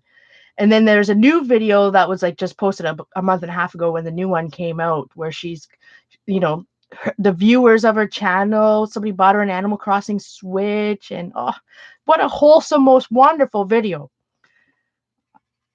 All right, so I don't know what color this is. We're gonna use it.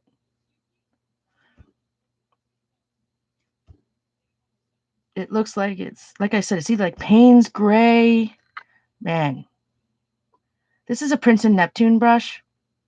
It is holding a lot of paint. Too much paint. I shouldn't say too much. A lot of paint and water. See.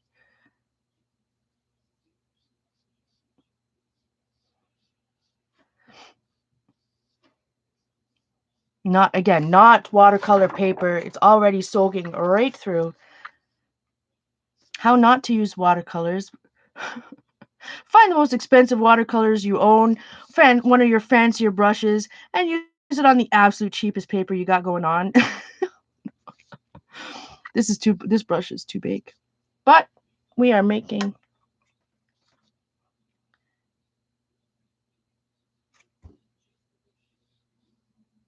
it's about process, not perfection.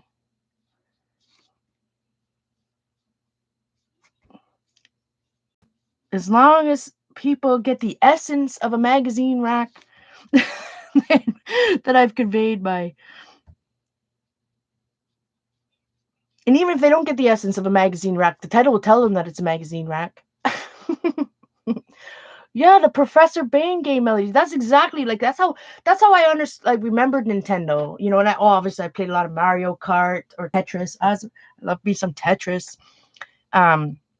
So this type of game is totally different. A simulation game. It's a simulation game. Totally different than anything. But I was and I still have my Heyday farm, but I played Heyday a lot.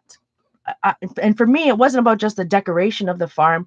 When I played, say, Heyday or Farmville, it was like, I played it like, okay, what's the best way I could run my farm to make the most money, to make sure my crops were, I had all the crops and all my machines were running.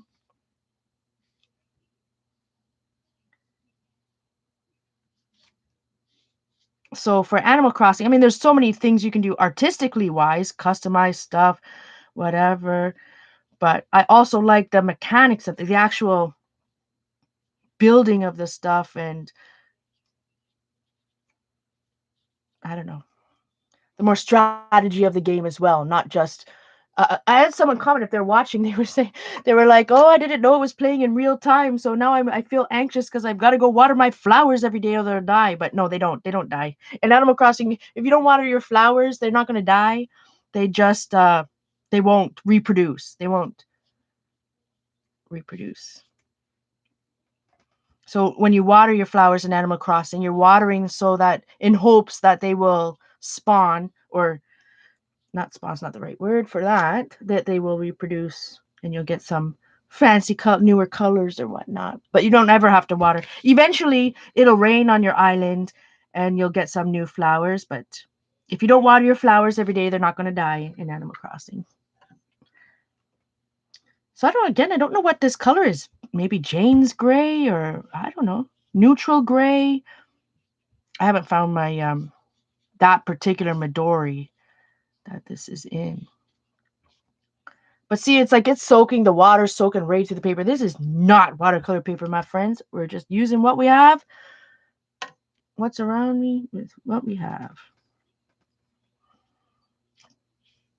I feel, especially when I'm trying to get back into art and enjoy, I want to enjoy the process, right? I don't want to spend, an hour digging through my art room and piles and boxes trying to find the absolute perfect paper or the perfect stamp and sometimes I do, don't get me wrong. Sometimes I do. I'll be like, oh, I have this exact, I can remember. I know there's this one stamp or this one thing I want to use.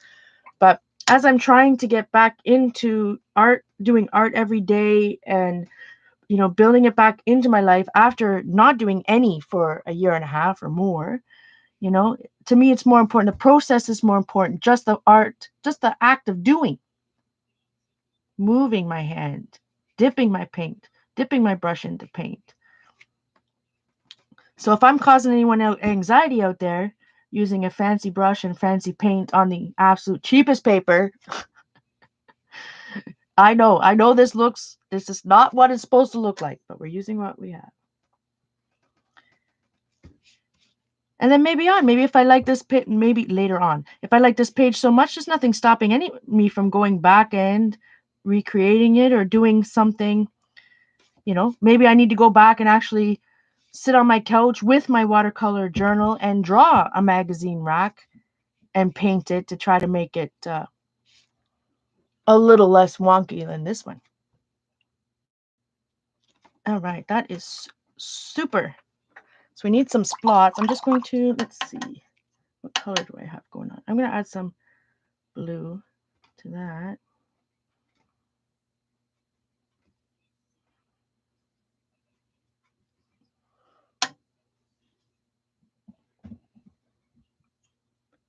Little bit of blue. I'm just going to do it.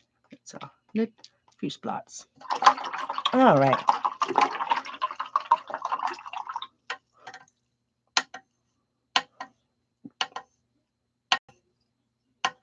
It's like, I'm not even kidding, my friends.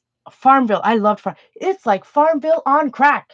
Crack. Like, like with my, with your island, you got your museum. Oh man. Oh man. I just love it. I love everything about it. And then there is online play, right? So Ange has Animal Crossing Switch. So I go to her island. She comes to mine. I help her out.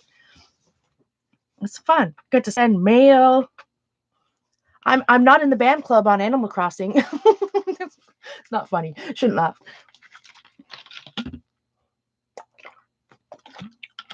Excuse me while I take a little drink of my iced tea. All right, I'm gonna put my watercolor palette off to the side for a moment.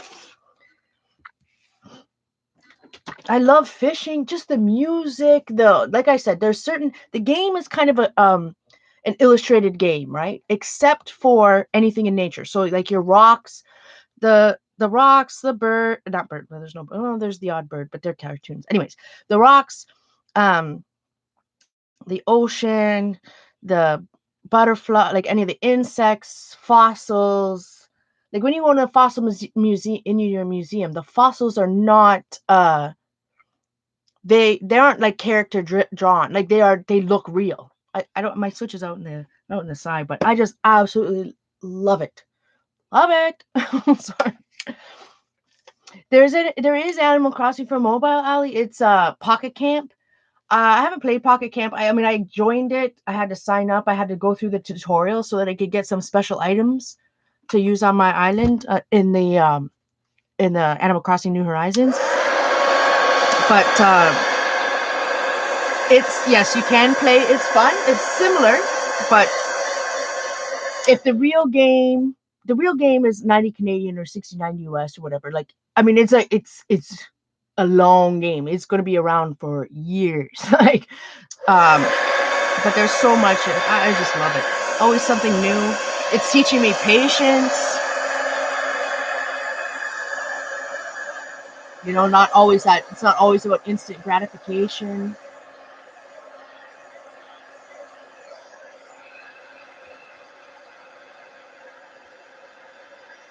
Because if you build your house, you upgrade your house, you gotta wait to the next day before it's finished. Well, you can time travel, but that is a whole who knew there was like ethics in Animal Crossing? There's like ethical questions over there.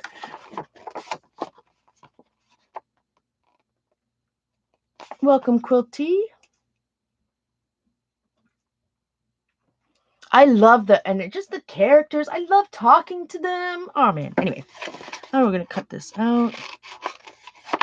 And it's one of those games. It not that it reminds me of Harry Potter, but it's similar, right? Where Harry Potter reaches the masses. You could be 9 or 90, not even 90, even young. You know, everybody like it's one of those things, right? The scariest thing. There's no shoot 'em up. That I don't like that type of stuff, right? That's not my thing. No offense to anybody that does like it.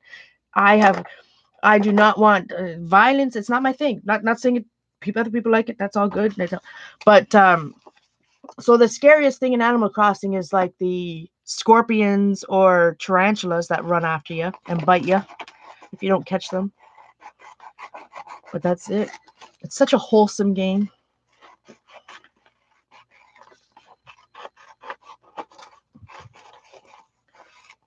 And it's one of those games that if you just did your regular chores, you know, you're talking 30 or 40 minutes, maybe 30 minutes a day.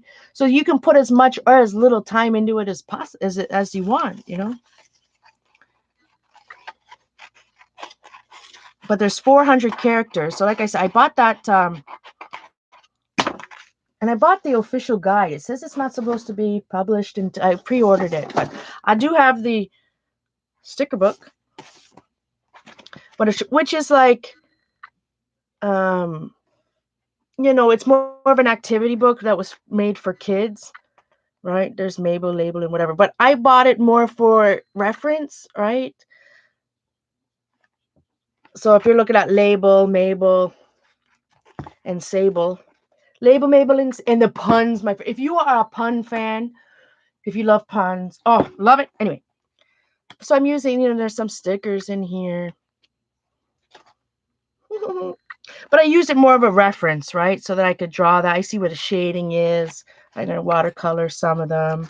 And then, of course, there's a ton of stickers of the different. There's 400, almost 400 different animals in Animal Crossing. Well, I think this is one of Angie's. But they're so cute, and they all have different personalities, and they say different things, and so funny. The game knows me too well. Like that one, I had Patty, my one, not our Patty Tully Parish, my Animal Crossing villager Patty. So one day she says, "I just love scrapbooking." I took a screenshot on my Switch. She wrote, you know, I talked to her because you talk to them every day, right? I talked to her, and she's like, "I just love scrapbooking. I could spend hours and hours." and then Celia, who left my island, but one time she said to me like, "Oh, P-Puff," she called me P-Puff. P-Puff, I just love pens. I buy the most expensive pens. I'm telling you, it's like, how does it know? Does it know? Is it watching me? It knows. He gun. But I do twice a day, because on your island, if you have Animal Crossing, you shake your trees twice a day, morning and night, because you'll get every day, morning and night, furniture will drop out of your trees when you shake them. So we have a magazine rack.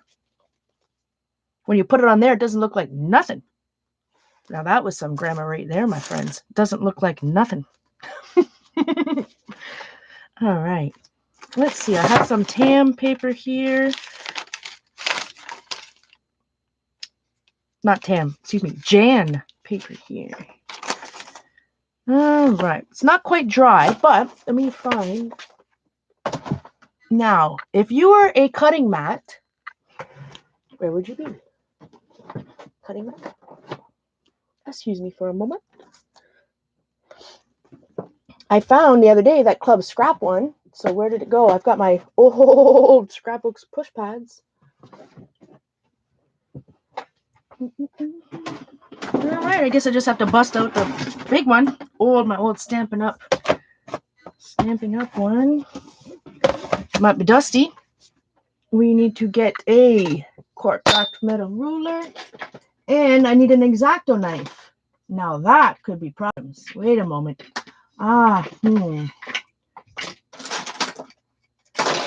Hold the fort. This could be problems. Where would I have an X-Acto knife, my friends?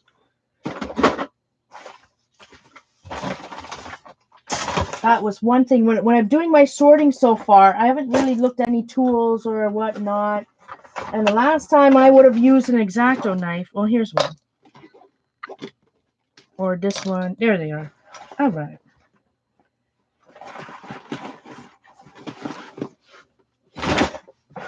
I use the old, oh, that bad boy. No, it's just got paint on it. But I do these X-Acto these ones are fun. Yeah, shake your trees twice a day. All right, so all I'm going to do is cut a line on the top of this shelf part. We're just going to start with one. So when I glue this in, let me flip it over so I know what I'm doing over here. When I glue it into my book, all right, so we just have a little slit across that line so that when we put in, well, actually I cut one down. Where's the little guy I cut down?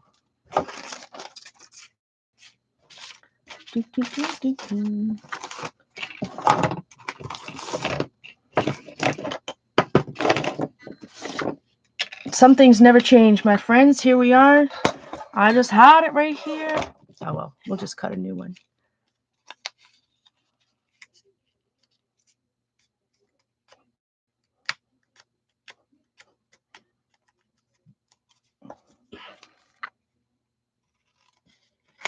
No, the eraser is on a pokey tool, not a X-Acto knife. One of the old making memories pokey tool. So here's my little magazines. Look at that! Right, and if I had the one below it,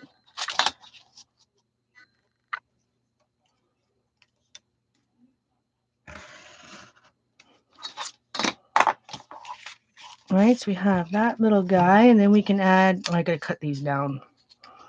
My rack is too big for my books. Yeah, snowing over here too. Well, I don't know about right now. It did earlier. It's supposed to tonight. I know magazines are different shapes and sizes, so they don't have to be necessarily like as, you know, one side is thin or not.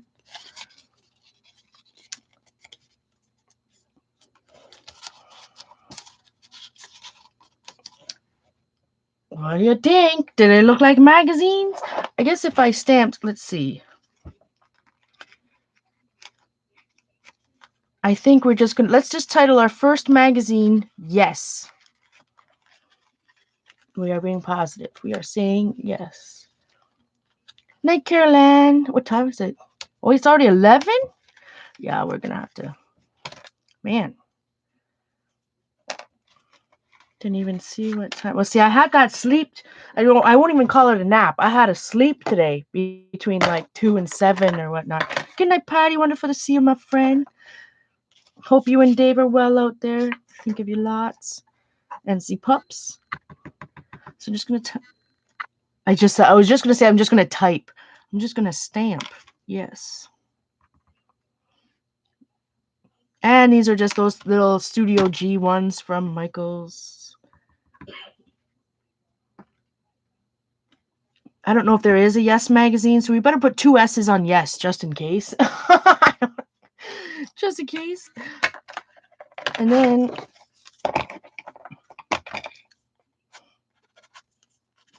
and I'm later on, like I will write some notes to myself or something in here. Or,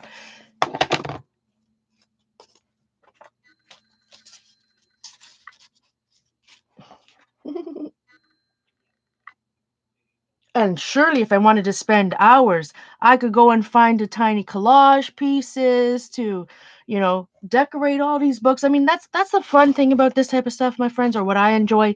You can go all in as much or as little as you want.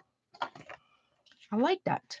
I don't know if it looks like a magazine rack when they're all full.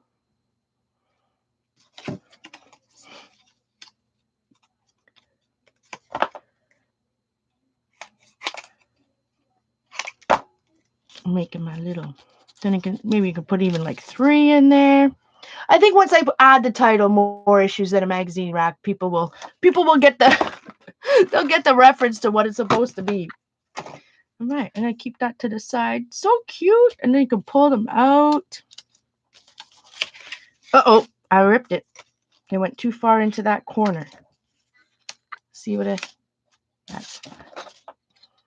All right, this time, how? Oh, sweet goodness, I just stabbed myself. Where's Barb? Oh no, she got hate. Oh no. This, rather frozen. I just stabbed myself with that. And the whole point of using a retractable X-Acto knife is for the safety aspect, right? So that you're not grabbing a open knife. That's a whole reason to have something like this. Safety first, Paula. Oh my word. The safety manager in me. So I'm just going to finish. Oops. Even if it's wonky off that, doesn't matter. We are making it. Oh gosh. Okay, no, that matters. Don't want it so far off. What is under here?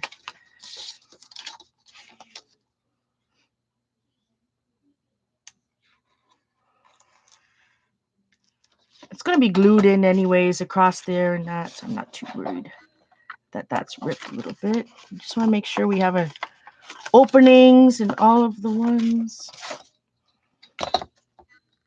I didn't pull too much blood. We're okay. It was just the very tip of it.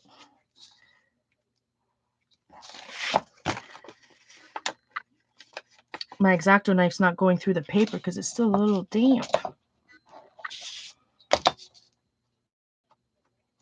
How not to use an X-Acto knife?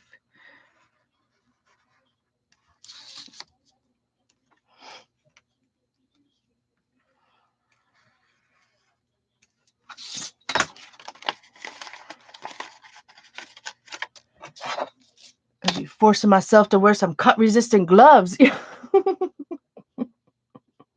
Oh my goodness.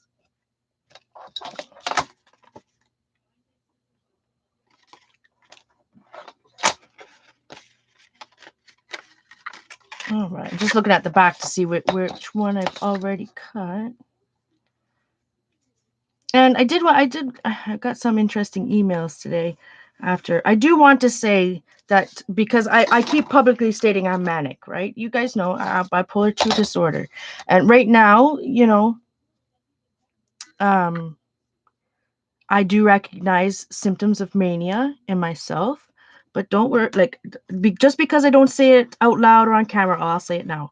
I am getting professional help working with Telehealth Ontario, so don't, I'm not just out here all willy-nilly it by myself. I am taking care of myself. I just not necessarily publicly announcing the medical help I'm seeking, but I am getting professional help, so don't worry about that. All right, I got this. All right, so we made slits. We made slits in our magazine rack and stabbed ourselves at the same time.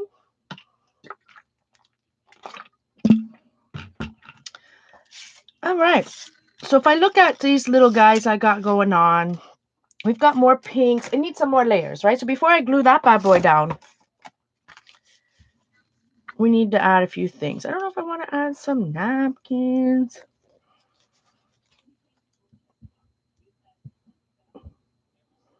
So if you remember this stencil, this is a Stencil Girl stencil. Jamie Fingal, I think. It's L166. It says Fingal, which I think her name is Jamie Fingal, if I remember correctly. But these are kind of cute. I was thinking, what do you guys think? I'm gonna make it look like there's one that's like a coffee shop. It's like maybe if I if I stencil just black these little houses across the bottom of my page, and I'm gonna put this on top of it maybe, and it'll look like a little village, a little city. Or do we want this background to try to make it look like a store, like a Barnes, not a Barnes, like Indigo or Chapters or whatnot? Think.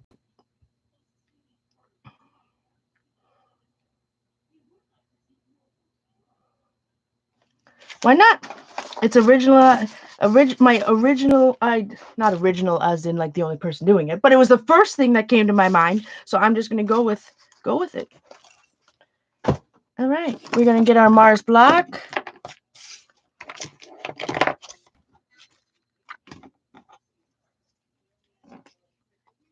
We need to find a sponsor of some type. Let us see. I haven't used one of those for a while. It could be a challenge. What do I got in this little container over here? I don't know about a sponsor, but oh yeah, I do. I found me a sponsor. Put this to the side. Done with our X-Acto knife for now.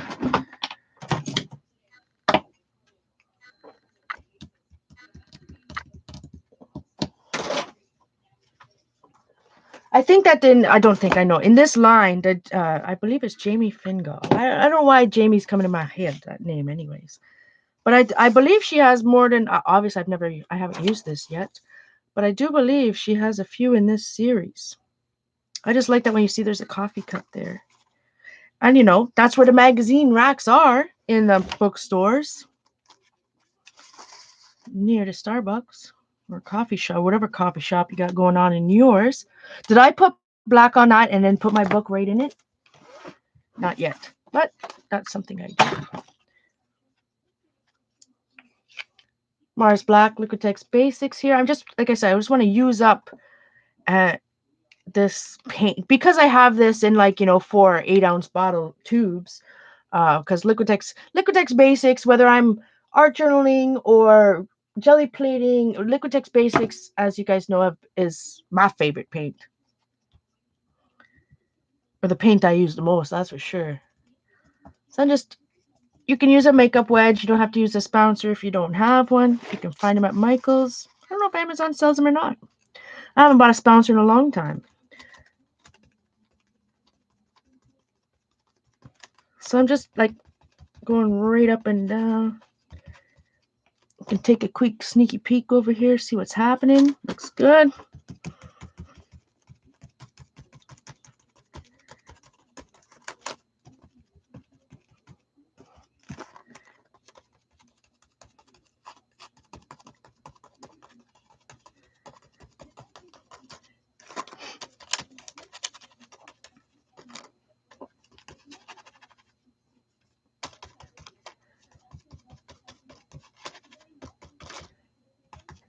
Can't talk spouncing. Welcome, Carol. It is Jamie Finkel. Thanks, guys. Like I said, I feel good. I feel because I've been out of the loop and not even, to be honest, my friends, not even thinking about art. For me, that's great. Like not buying anything, that's abnormal for me. So when you're so out of the loop, I just feel good that the names are coming back, terms are coming back, all that type of stuff. So in a couple of weeks, I'll be back to the normal.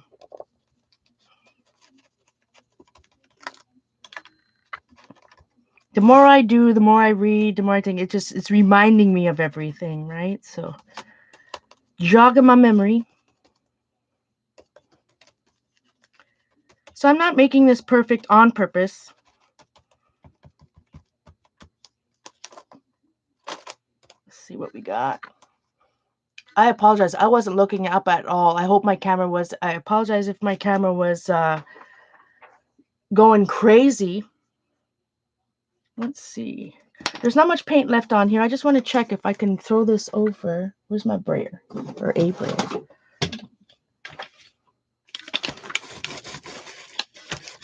I don't think I'll get any type of impression that will look like this, but it might just give us a little bit of little bit of black, a little bit of texture.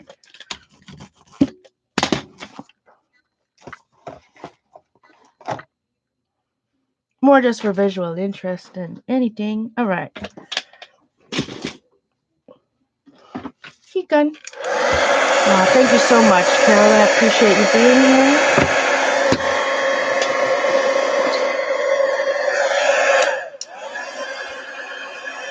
Look at the paint on my hands. That's been a while.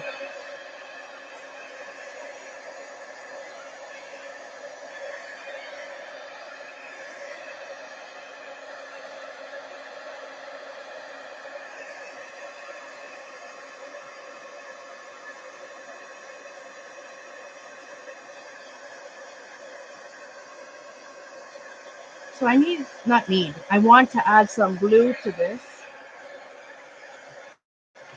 My favorite light blue permanent.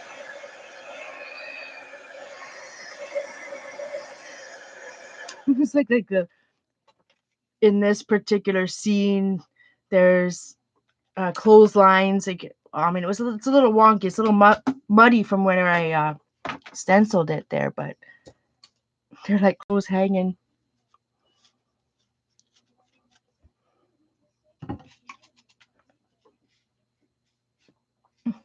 All right, that bouncer. I just cleaned it a little bit. The thing with like makeup wedges, right? If I'm using a makeup wedge to put paint through a stencil, I just let it dry. I don't do anything with it. I don't wash or whatever. I just let it dry, and then you can cut off the crusty part later. But with these bouncers, I do try to clean it a little bit. If you don't clean it a little bit, it'll just become completely rock solid. Excuse me. All right. I keep going back to my little rack here to see where we're.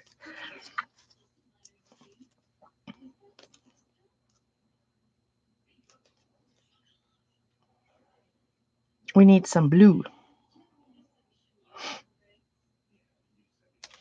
I'm going to add some of the blue. I'm going to wipe that off my table first. The black anyway. This is just a black nonstick mat that my wonder from Laurel from New Jersey sent me from. I think she got it at the Christmas store. Is that still a thing? I need a heat gun emoji. Yes. Although they might, when you have a heat gun emoji on something that's super tiny, it might look a little, it might be a little phallic looking. So we might have to worry. All right. We want to add some blue.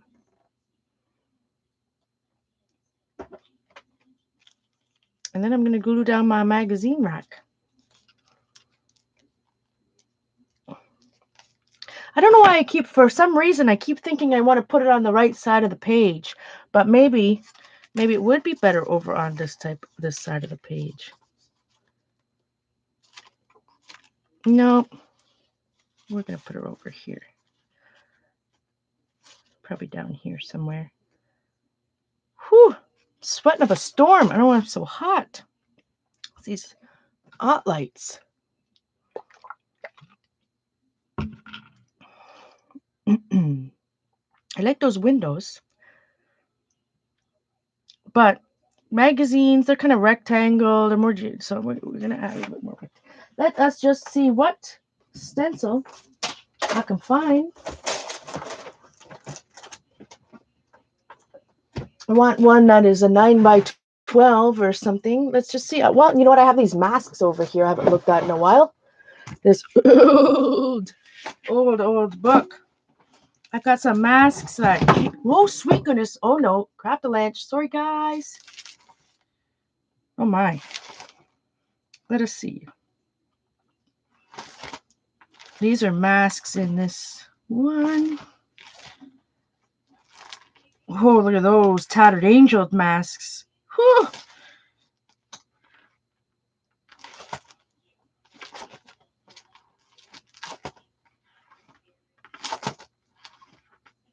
I haven't looked in this in a long time. As you can, there's some Prima. Man, this is old. Tim Holtz masks. I just want to add a little texture, so it doesn't really, the stencil doesn't have to be of any necessarily thing. I just want something more geometric.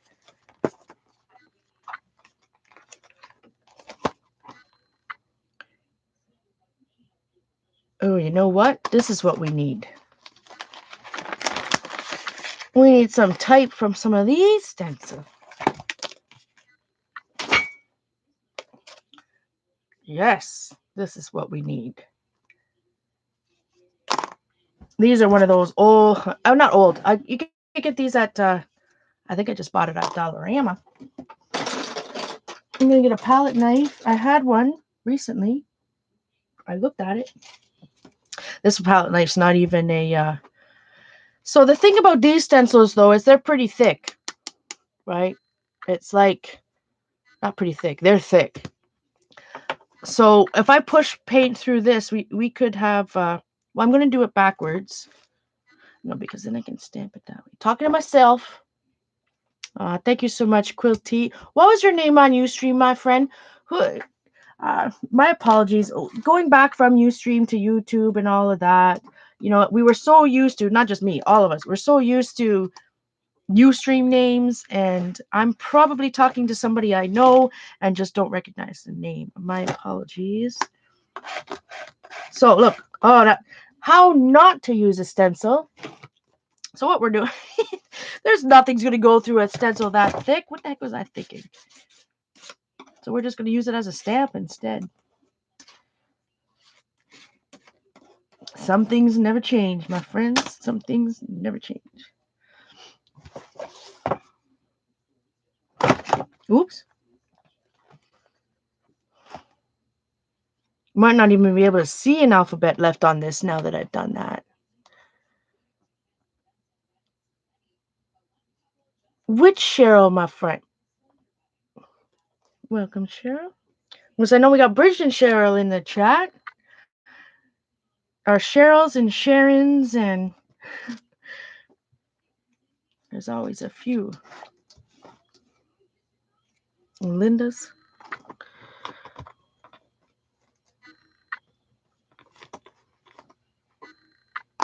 Yeah, so I'm it's adding some cool texture, but you can definitely, there's no chance, there's no way you can tell there's an alphabet. I mean, maybe if you look at it pretty hard, you might kind of see that there was letters or something going on in there.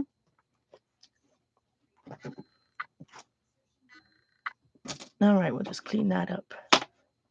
I will bust out a spray and just spray through it on the other side. Angel Bug Cheryl, that's why.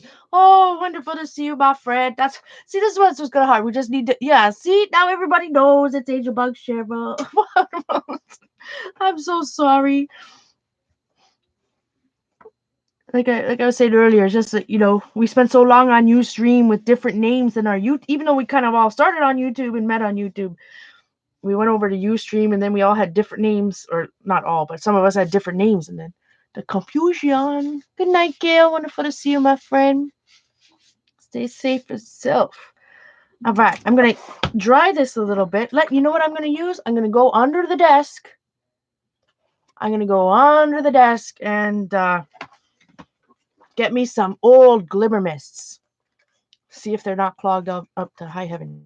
He can.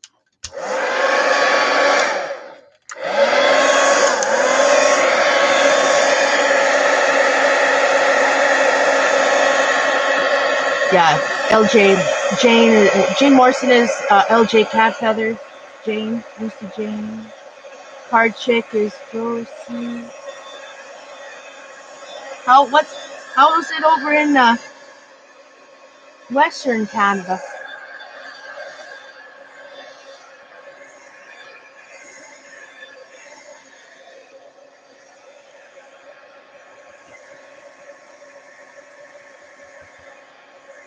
You need everybody needs a whole new name list.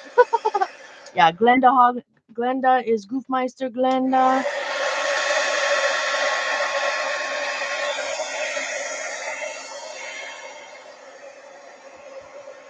All right. I'm going to, excuse me while I go on under the desk and find some glimmer mists. They don't have to go too far. They're right there. I saw them the other day.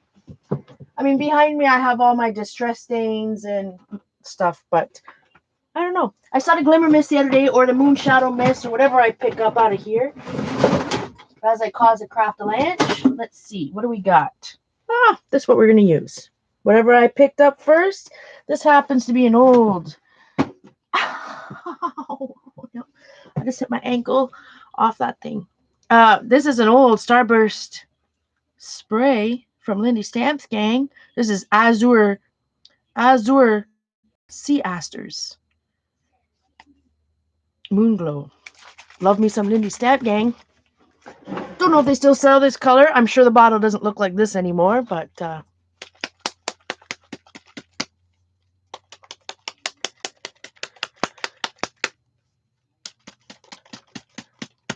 Laura. Oh yeah, I remember Green Glam Laura. I definitely know Laura. I remember that. All right. I might. So spraying this, we may not get anything. Like I shouldn't say get anything. It may not show up. Let's see. Oh yeah, that's not going to show up. That's not going to show up. Not the right spray for this project. Oh, you know what? It might. Who knows? Let's try it. What's it going to hurt? If it doesn't show up, it doesn't show up. That's all.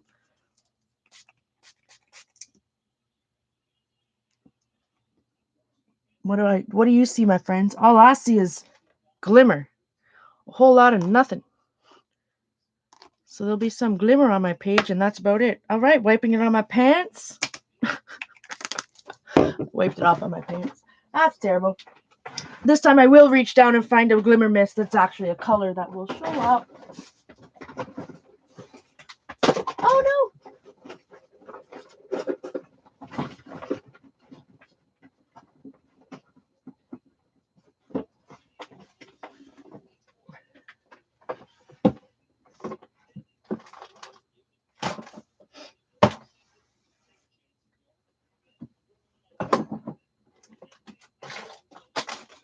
I am just looking around, I'm just turning around, and I'm not going to fight under there. I'm just going to use a distress. This is shaded Tim Holtz Distress Stain and Shaded Lilac.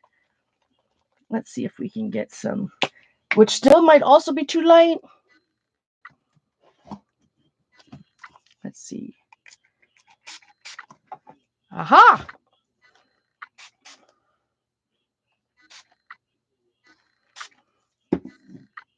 One, two, three, four. Got to make sure we got an odd number.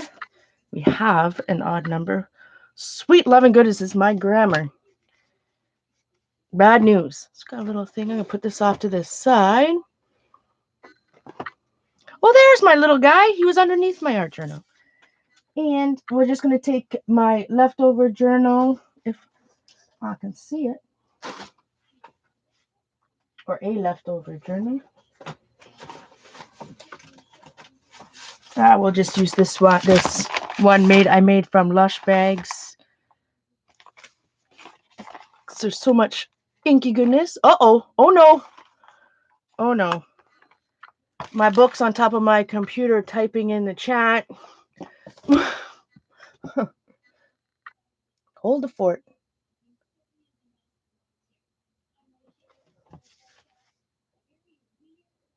It did 1,000,006s. That's bad news.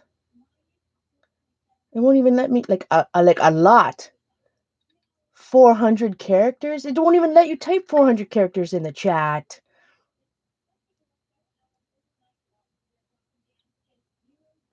Sorry, guys. If I don't remove all this and I can't see you guys chatting. Wow. All right, my journal decided to...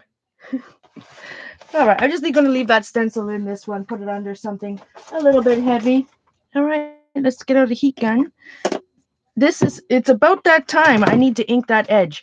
And then we're going to work on the title.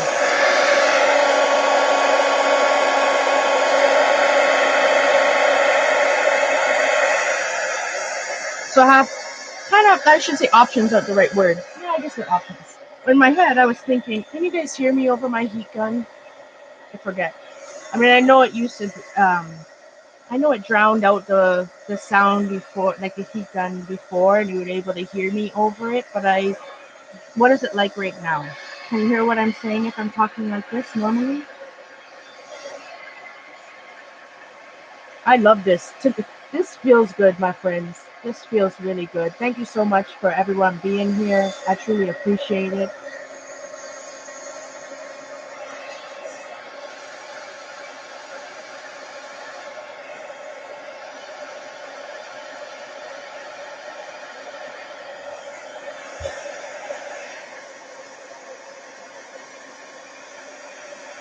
Thank you again to those who have joined as members tonight or today. It's definitely made my day successful, and I truly I have not felt so much hope and excitement in a very, very long time.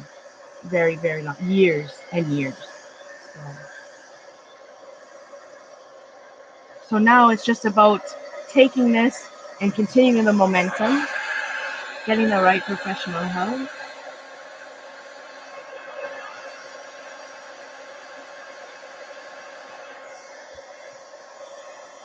And that's the drop. What I'm working, the drop foot, my friends. That's hard.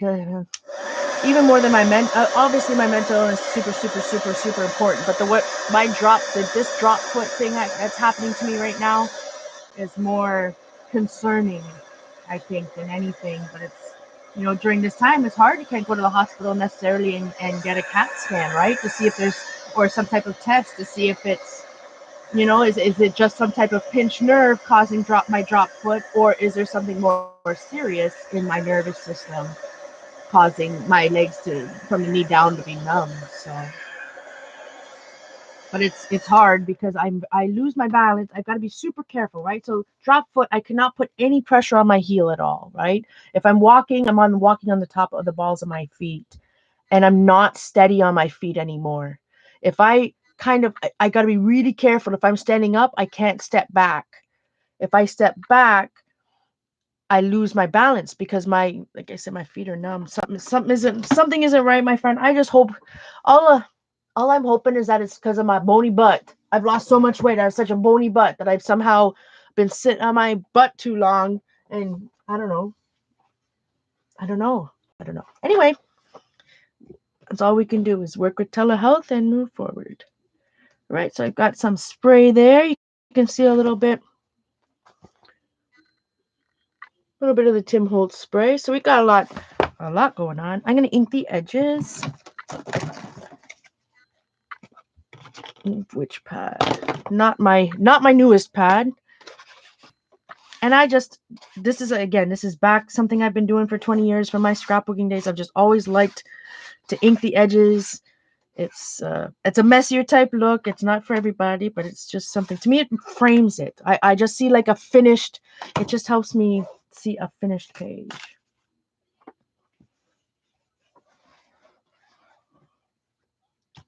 Need some splots. Itty bitty background maybe.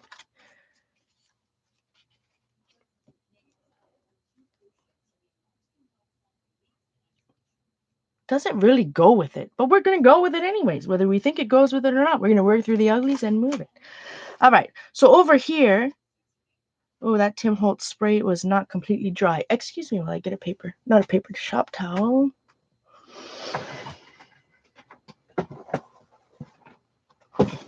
Exactly, Cheryl. It really, I was, the first symptom, and I talked about my drop foot issues, it started. And maybe if I'm honest with myself, my feet have been numb, particularly my right foot, for many, many months. Many, many, many months. Because when I'd start to walk to work, I walk to work every day. And when I'd start to walk to work, like my right foot would feel numb. And I don't know, in my head, I was just like, oh, well, it just has to like warm up or something. I don't know. But there was that one day, and it was like a Monday, and I started walking to work, and I felt like my right foot, I'm like, my shoe's untied, or it's not tight enough, or something. Like, I couldn't walk fast. It felt so weird. I didn't have the words to explain it. But then I tied my shoe, and then I I kept walking. I'm like, something isn't right. I can't walk. And I'm telling you, the fear, I had an absolute breakdown at work. Once I got to work, absolute breakdown. I thought I was having a stroke, 110%. I thought I was having a stroke.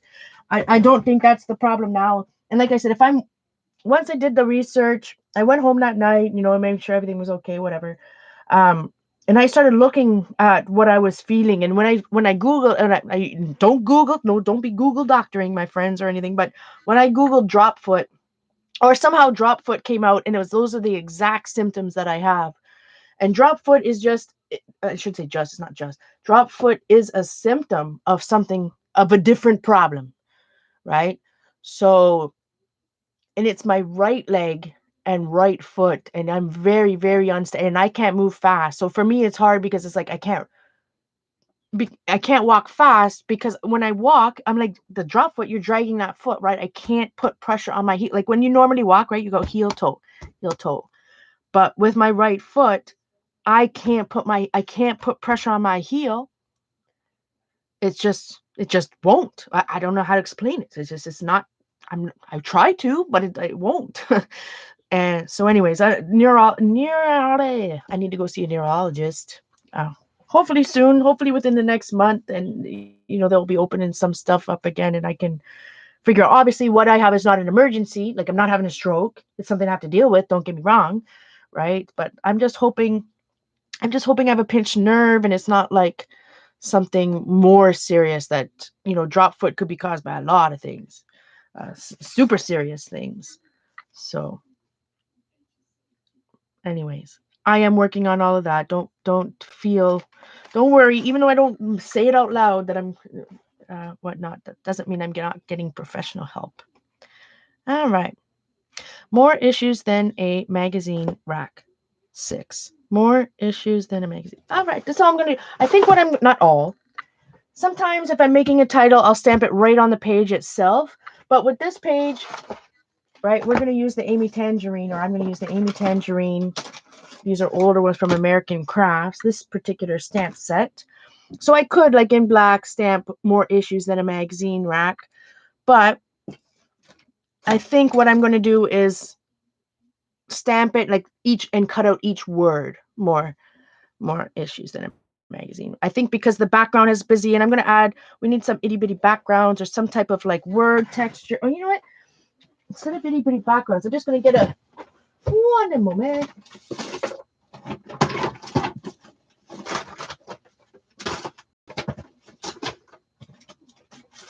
I'm just going to reach over here and find whatever script stamp.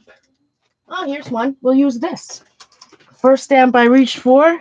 This is a Kaiser Craft clear stamp called Artie. But it's hard. Man, was I scared, my friends. I thought I was having an I've never felt it, like I couldn't walk. Like, anyway, we don't talk about that. It is what it is at this point. We're focused on the positive.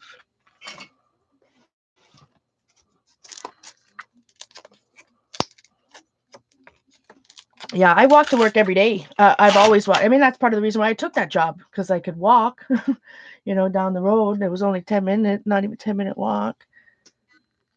Oh, does it bother? Should we? Yeah, I guess we should. Just in case, we should put it on a block. But let's be real. My whole life, I've been chubby, right? I've been thick my whole life, my whole life. And being so sick the last year and a half, I have lost so much fat and muscle. Like right now, if I'm sitting on a hard chair, like my bony butt. So that's all I'm hoping, is that I just don't have the the padding anymore. and, and it's like I shouldn't say just, but it's like maybe I have a damaged sciatic nerve or something, and I cross my legs too, especially right over left. And the nerve that kind of controls your foot down there is kind of behind your knee. So I've been forcing myself, like I've been making sure that I'm not crossing my legs or anything like that when I sit. But I'm trying not to sit as much. Like I should be already standing up here. What am I looking for again? I forgot. Oh, an acrylic block. That's what we're looking for. So I have one old one here. It's got carpet tape on one side, nothing on the other one. Yeah, something. And if right now, like physiotherapy, those type of places aren't open anyway. So if it is a pinched nerve or some type of thing, I will have to go to physiotherapy. but I am not steady on my feet. I almost fell over yesterday uh, in the living room because I'm not, even though I know that the droplets there, like your body, I'm still trying to move my body, I guess normally, right? So sometimes I kind of forget that no, I can't step back. You know what I mean? I can't put pressure on my heels. And like my leg is numb. Like if I scratch my leg right now, I can feel my hand scratching it. But if I pinch my leg, I can pinch my leg and feel a pinch, but not the pain. Know what I mean, Vern? Like anyway, it's it's hard. It's hard because I'm not steady on my feet. And what I do, or did or whatever. I mean, in my job, I have to be on my feet 10 hours a day. You know what I mean? And fast. And walking like I move when I'm at work, so it's very hard. Ooh, all right. So when I wanted a little bit more texture with the black, that was a little too much. This was I must have re-inked that bad boy. That's a juicy pad.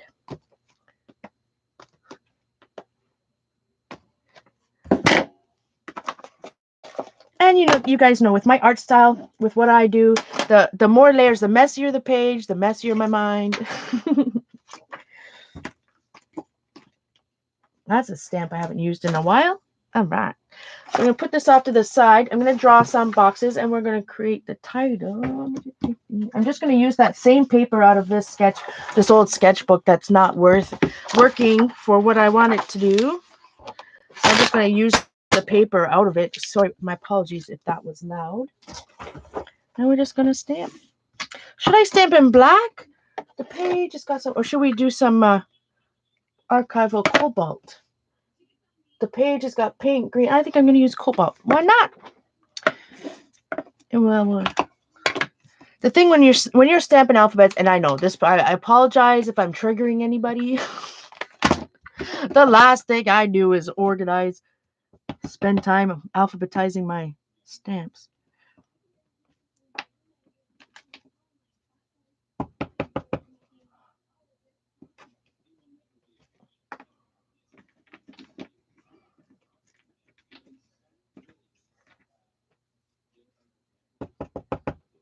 I'm wide. So you guys know I have a hard time sleeping too. So, but I don't know. I guess I needed that nap today. I just hope I won't be wide awake for the rest of the night.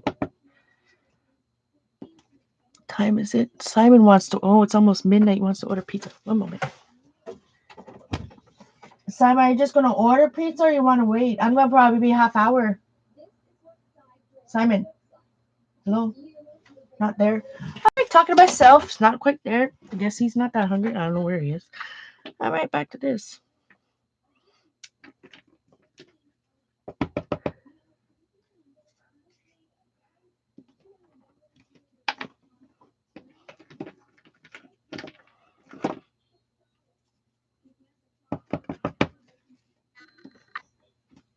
And this definitely, I'm not being careful. So obviously these stamps weren't trimmed the best. But I kind of like that wonky look anyways. Because I'm getting hungry. And it's good. The past couple of days I've actually felt hunger. Not just like stomach sickness, whatever, but actually like what everybody else would call hunger. So hopefully my body is and E.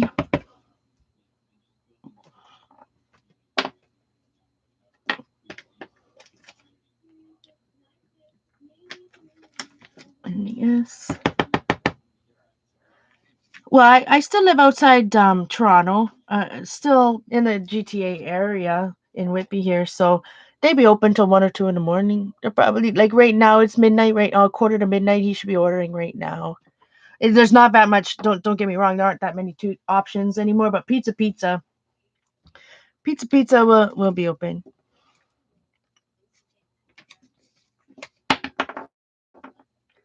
It's either that or Uber Eats McDonald's, I guess. We just try to have a treat on Saturday nights.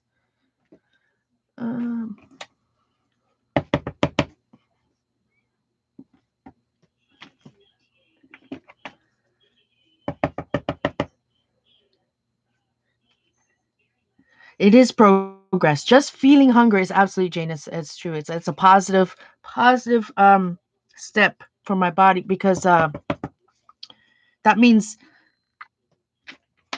that's something normal, right? So it means my digestive system anyways, it's sending the right signals to my brain. I was going to write thanks.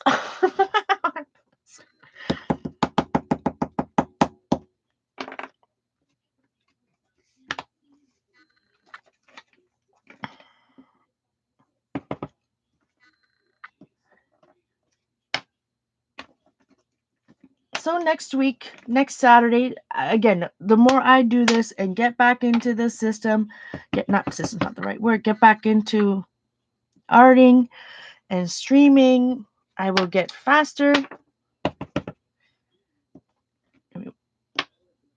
Magazine.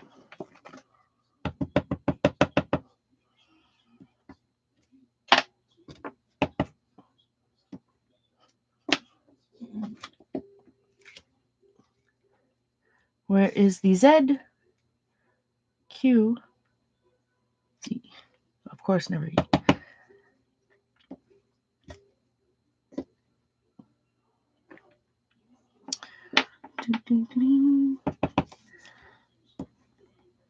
I just love me some alphabet stamps. I love me some stamps. Any type of stamp, never mind alphabet. And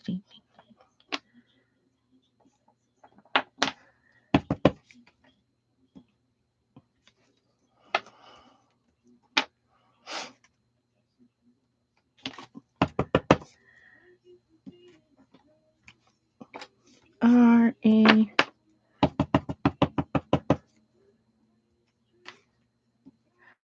Especially stamps that I haven't used in a long time,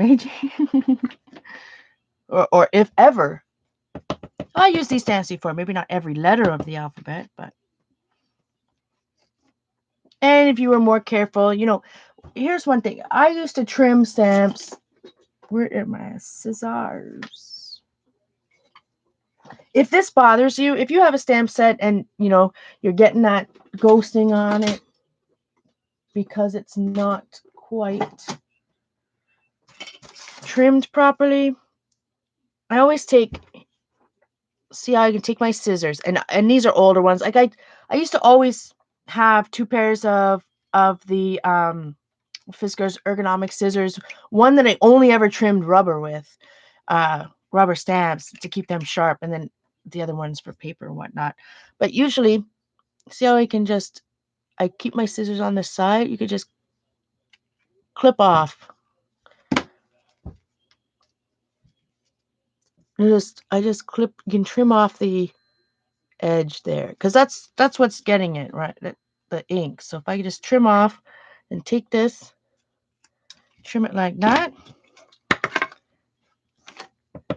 So when you go straight up and down, right? I obviously didn't do the entire side, but if that really bothers you, don't hesitate. Just get a good pair of sharp scissors.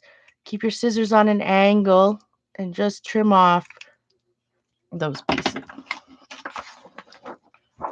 I trimmed and mounted a lot of stamps in my day with all those club scrap unmounted. Well, not just club scrap, anything. Any stamps. All right.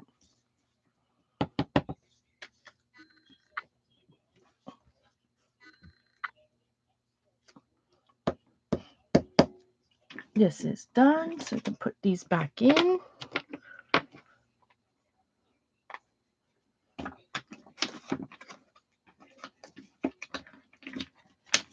I bought these stamps at like Home Sense or Winners or something years ago, which is like TJ Maxx and stuff. Oh, why do I have the hiccups? I guess I'm hungry.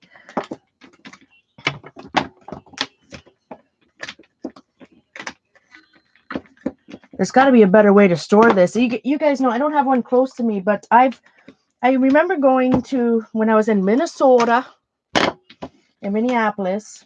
When I worked in Minneapolis, we went to Cabela's. I was the team I was on, right? and I've said this before, there was only 2 female, 2 or 3 of us. So I worked with all men. I mean, let's just say my whole box making career, we were all men, right? Good old boys club. And anyway, Grant, one of my team leads that we were together, we went to the Mall of America and went to Cabela's. I'd never been to Cabela's. That was before Bass Pro or any Cabela's or any of like that stuff was even in Canada, right? Um, there's Bass Pro here now, so I'd never been, but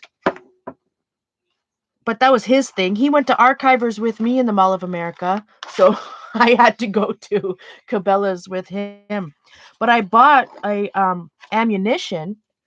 I don't know, is it close to me? Let me look over there. I have a couple of, and I don't even know in Canada. Like obviously, our Walmart doesn't sell that stuff. I almost said a different word. So I wouldn't know where to get bullet boxes or ammunition boxes anymore. But ammunition boxes are perfect for storing little stamps. It was so funny. He was like, Paula, what are you buying? And I'm like, I just want this. But he's like, what are you going to do with that box? I think you got a little bullet box or whatever. I'm like, I'm going to put my stamps in it. Look, it's the perfect size. He just thought I was the absolute craziest person ever.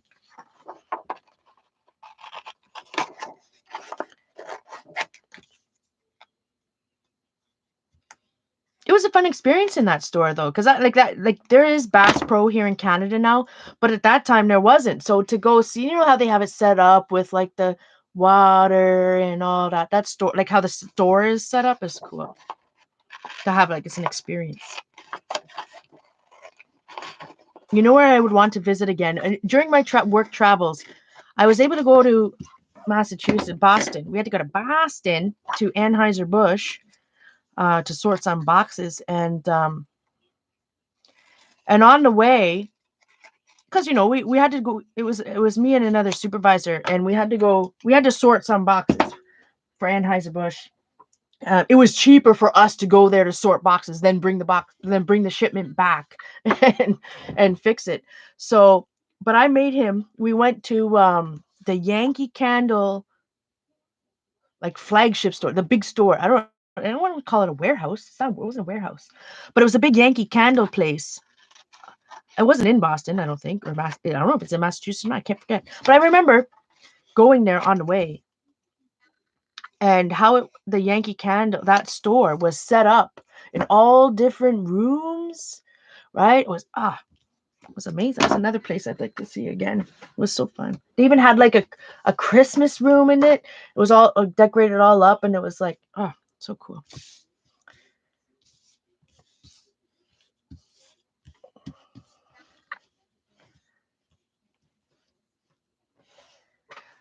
All right, let's go back to this. I do want to ink the edges. I don't know if I want to ink the edges in black, or do we want to add some more? You know what? Hold the fort, my friends. What we're going to do, we're going to do this. I don't know. I'm going to use this scrap piece of paper. It's in Deerfield, Massachusetts. That sounds about right, Cheryl. Deerfield? That sounds right. It was on the way. I remember. It was such a cool store. But I'm a sucker for those type of things. Same as like Cracker Barrel. I haven't been to that in for years. There's no Cracker Barrel in Canada either. But you know, you got the sucker for the shopping and the eating. Like who? That's great. I am gonna use this old moon shadow mist I got going on.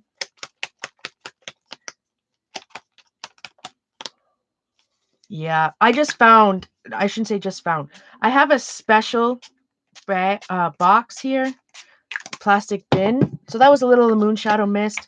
I'm gonna put my finger over Tim Holtz Distress ink just a little bit so I get more splots. Rather than a spray, I get the splots. It's not an exact science. Sometimes it goes everywhere other than where you want it. And yes, you make a mess, so we're just gonna dip her in over here. This is what shade of lilac, not milled lavender. So it's a very pretty muted color to begin with.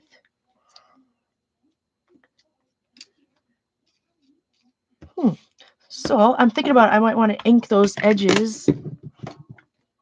like I said, I'm just using what's around, maybe distress sprays or starburst sprays, or not the perfect spray for this project, but use what you have, what's around you. Heat gun. Cheap with this floss. I love it. As I blow this and then everything blows away. I don't. Oh, yeah, that's not going to work so well. I guess if I got out some tweezers or something.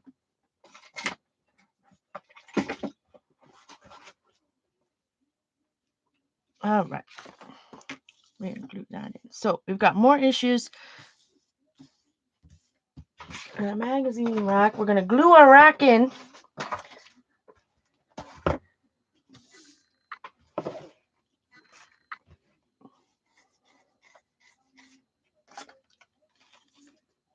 So we have our little magazine rack. We're definitely going to have to ink the edges. I'm going to glue this bad boy.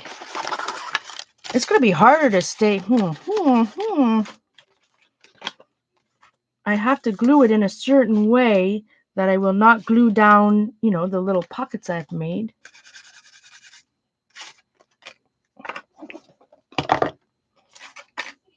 So I can glue down this center, basically the outside. Maybe I better bust out the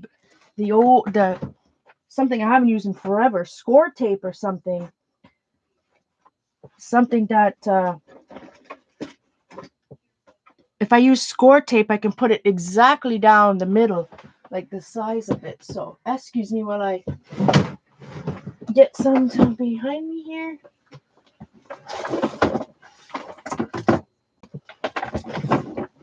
Is it score tape? I don't even know if that's what this is called anymore. It's dusty. This type of tape we used. I don't know if the one with the particular plastic is considered score tape or not. But I'm going to use this double-sided tape because it's going to help me go right down the middle.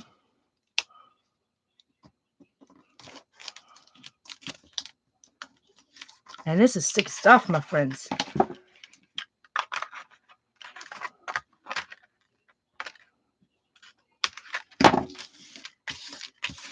Right down the middle, right down one side.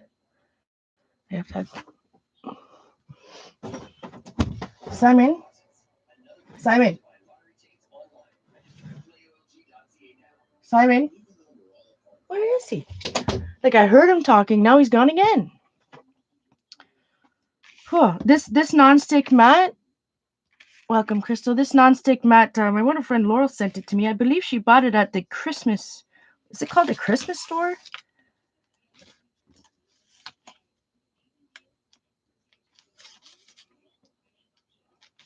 Christmas shop. We don't have them in Canada.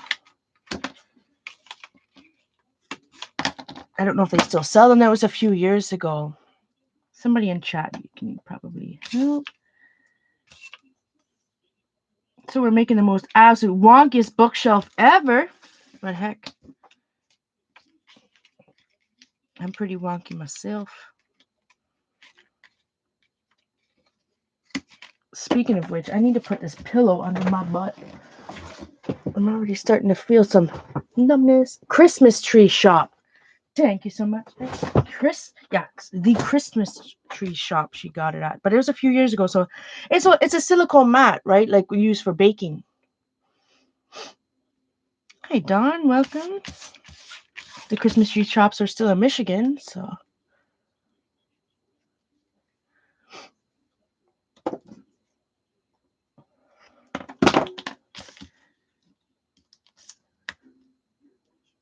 And I don't know, maybe the black of the mat is what's causing my camera to autofocus.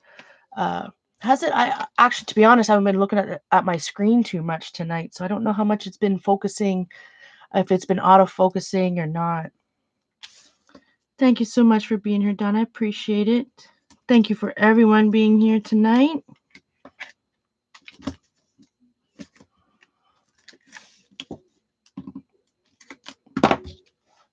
I mean, obviously, I bought that score tape for mini books, scrapping mini books and stuff. No Christmas tree shops there either. Maybe somebody in the chat. Where did you get your non-stick mats? I don't know if it like I said, I've had this for a while. I don't even know if who knows? If you Google it or if you put it on Amazon, who knows if Amazon are selling something like this these days? I've got sweet, oh my goodness.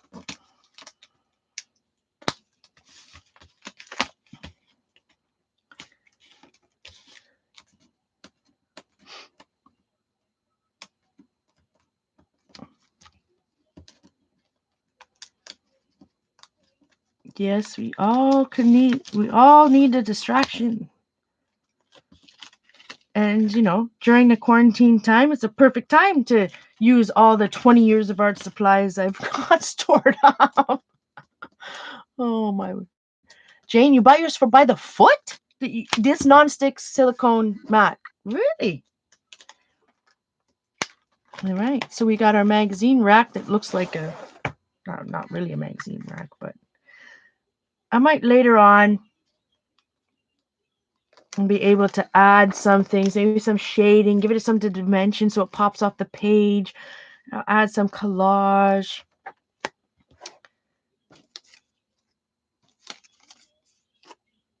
Yeah, let's ink these bad boys up. Yeah, the brown one. Yeah, it's pretty easy to find the like Ranger, you know, the that brownish looking one. They're kind of all over the place. This is that ink pad's a little too dry.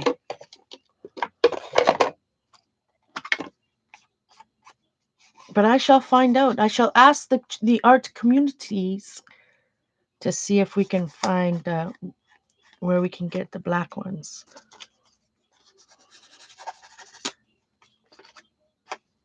I mostly chose black. I mean, I've had Ranger nonstick mats from when they were just the small one, and that's all they had. But I think I went to black, or Laurel gave me the black ones, so that because of my camera, because it was, see, look, it's vibrating again. Not vibrating, pulsating. But I think it's better on your camera with a black background.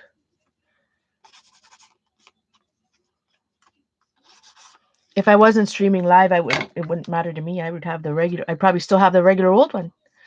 More issues. They work the same. It's just the color.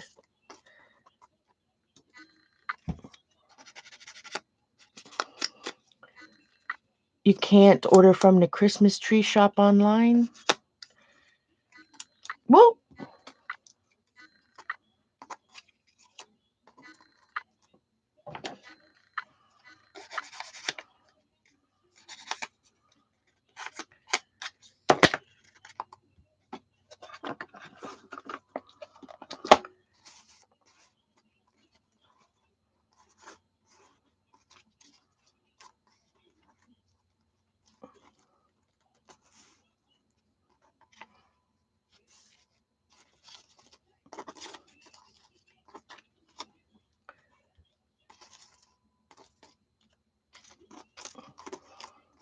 I don't know. It will have some placement later.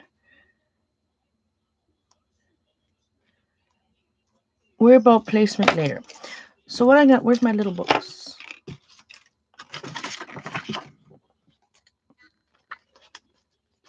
So I'm gonna show you what time is it. I know I've been here 3.5 hours, so I need to eat something. Like I said, I'll be faster, I'll get better. The more I start streaming and back in the stream of things, we will have finished projects. Check this out on Instagram. I'll have it finished later on, probably not tonight, maybe tomorrow. I just I hope everybody understands. If I'm feeling hungry or a certain way, I have to at this point right now, I have to listen to my body and eat something. If I don't, and that's the thing, right? With my if I don't eat something, then that hunger feeling will go away and turn into a nauseous feeling in my stomach. And I am trying to avoid that at all costs. So my apologies that I'm not able to look at my little magazines. I love it. And that's what's important, right? As long as you love your own art and your own art journal or sketchbook or whatever you're working on, that's what's important. It's not about, I could care, I shouldn't say could care less. That's not true. Of course I care about what other people think of my art, but number one, you have to make sure you like it yourself. If you don't like, I don't do art for to follow technique, to follow trends and to do whatever. Do what makes you happy. What do you like the most of, right? Like that's the whole point of this. I want to look back and look at this page and think of it with joy, right? Like to think like, oh, I remember doing that. No, look how nice that looks. The last thing I want is some frustration. Or not frustration. Not that everything can be perfect, right? I'm gonna make hot messes. I make lots of hot messes. But lots of times, sometimes if I make a hot mess, I just turn page, move on.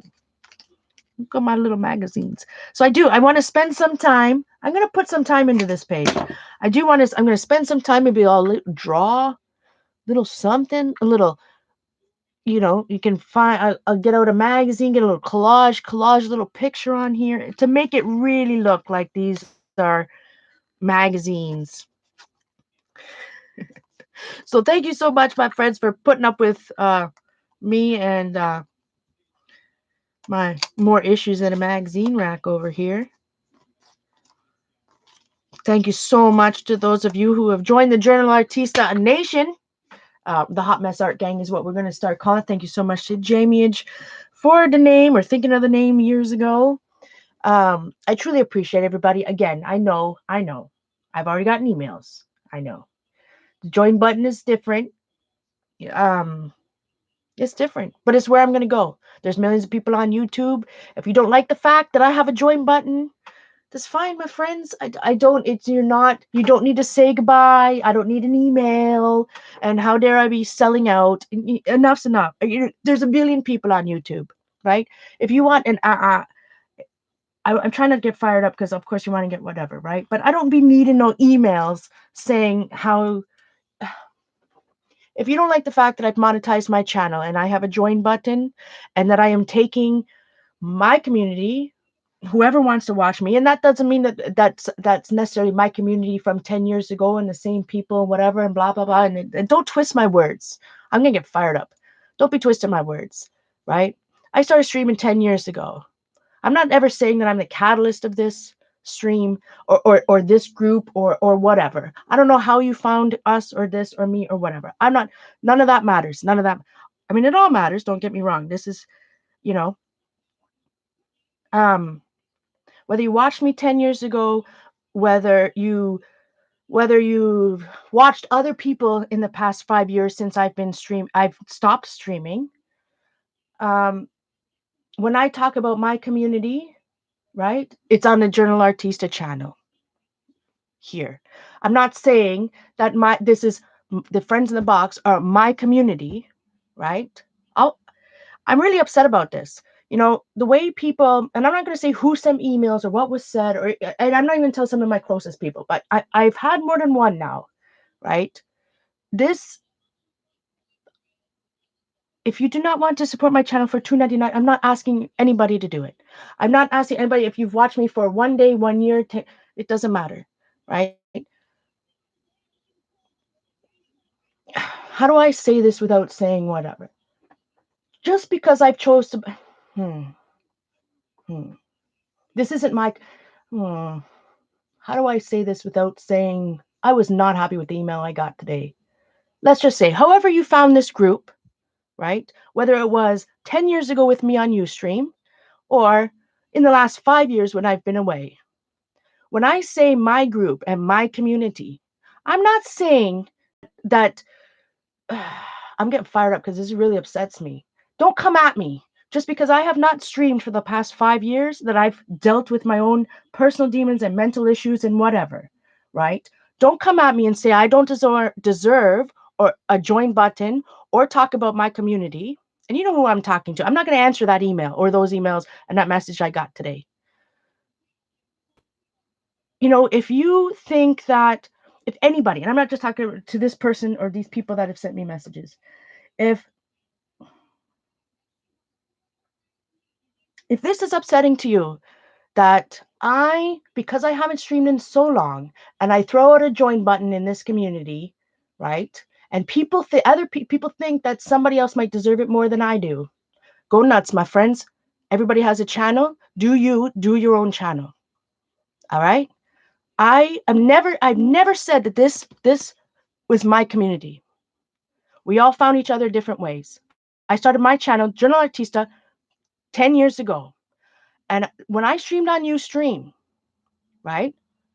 Who did I watch first? I watched Blade and Les Herger, Comfortable Shoes Studio. Don't come at me saying how dare I ask the community for $2.99. Look, if you don't want to join it, my friends, there's a billion people on YouTube. You don't have to watch me. And if that means that I maybe I won't go to other channels anymore. But don't come at other people can do whatever they want on their other channels, because I know my friends, I haven't streamed in 5 years, and I know it takes balls to come up here with a join button after not streaming for 5 years, but I have to start somewhere. YouTube's given me this opportunity. I truly appreciate all of those who have things.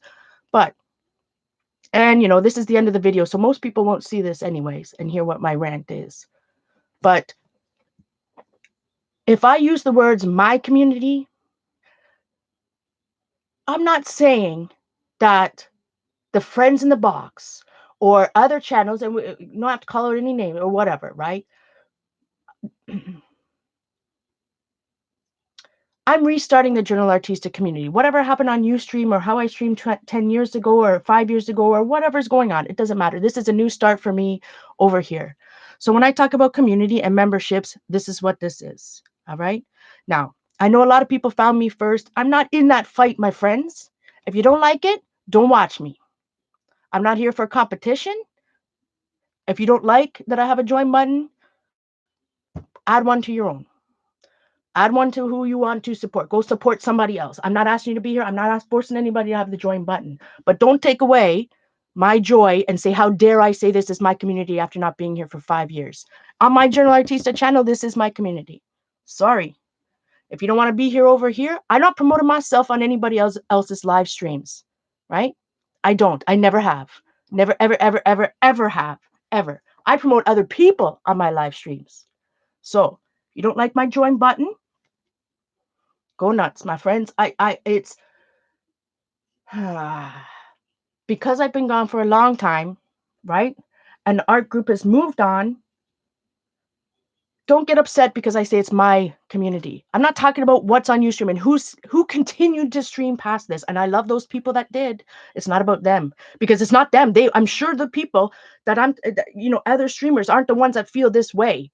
But I've got more than two emails and a message. Not cool, my friends. Not cool. If you don't, there are millions of people on YouTube. And if not one person that watched me 10 years ago in a community that people think isn't my community anymore, then don't watch, my friends. I'll start a new one. This is a new one. Whether you've been watching me for 10 years or you've been watching me since yesterday, don't come at me with that stuff. Don't come at me with that stuff. I'm sorry, my friends. I've had this YouTube channel for 10 years, right?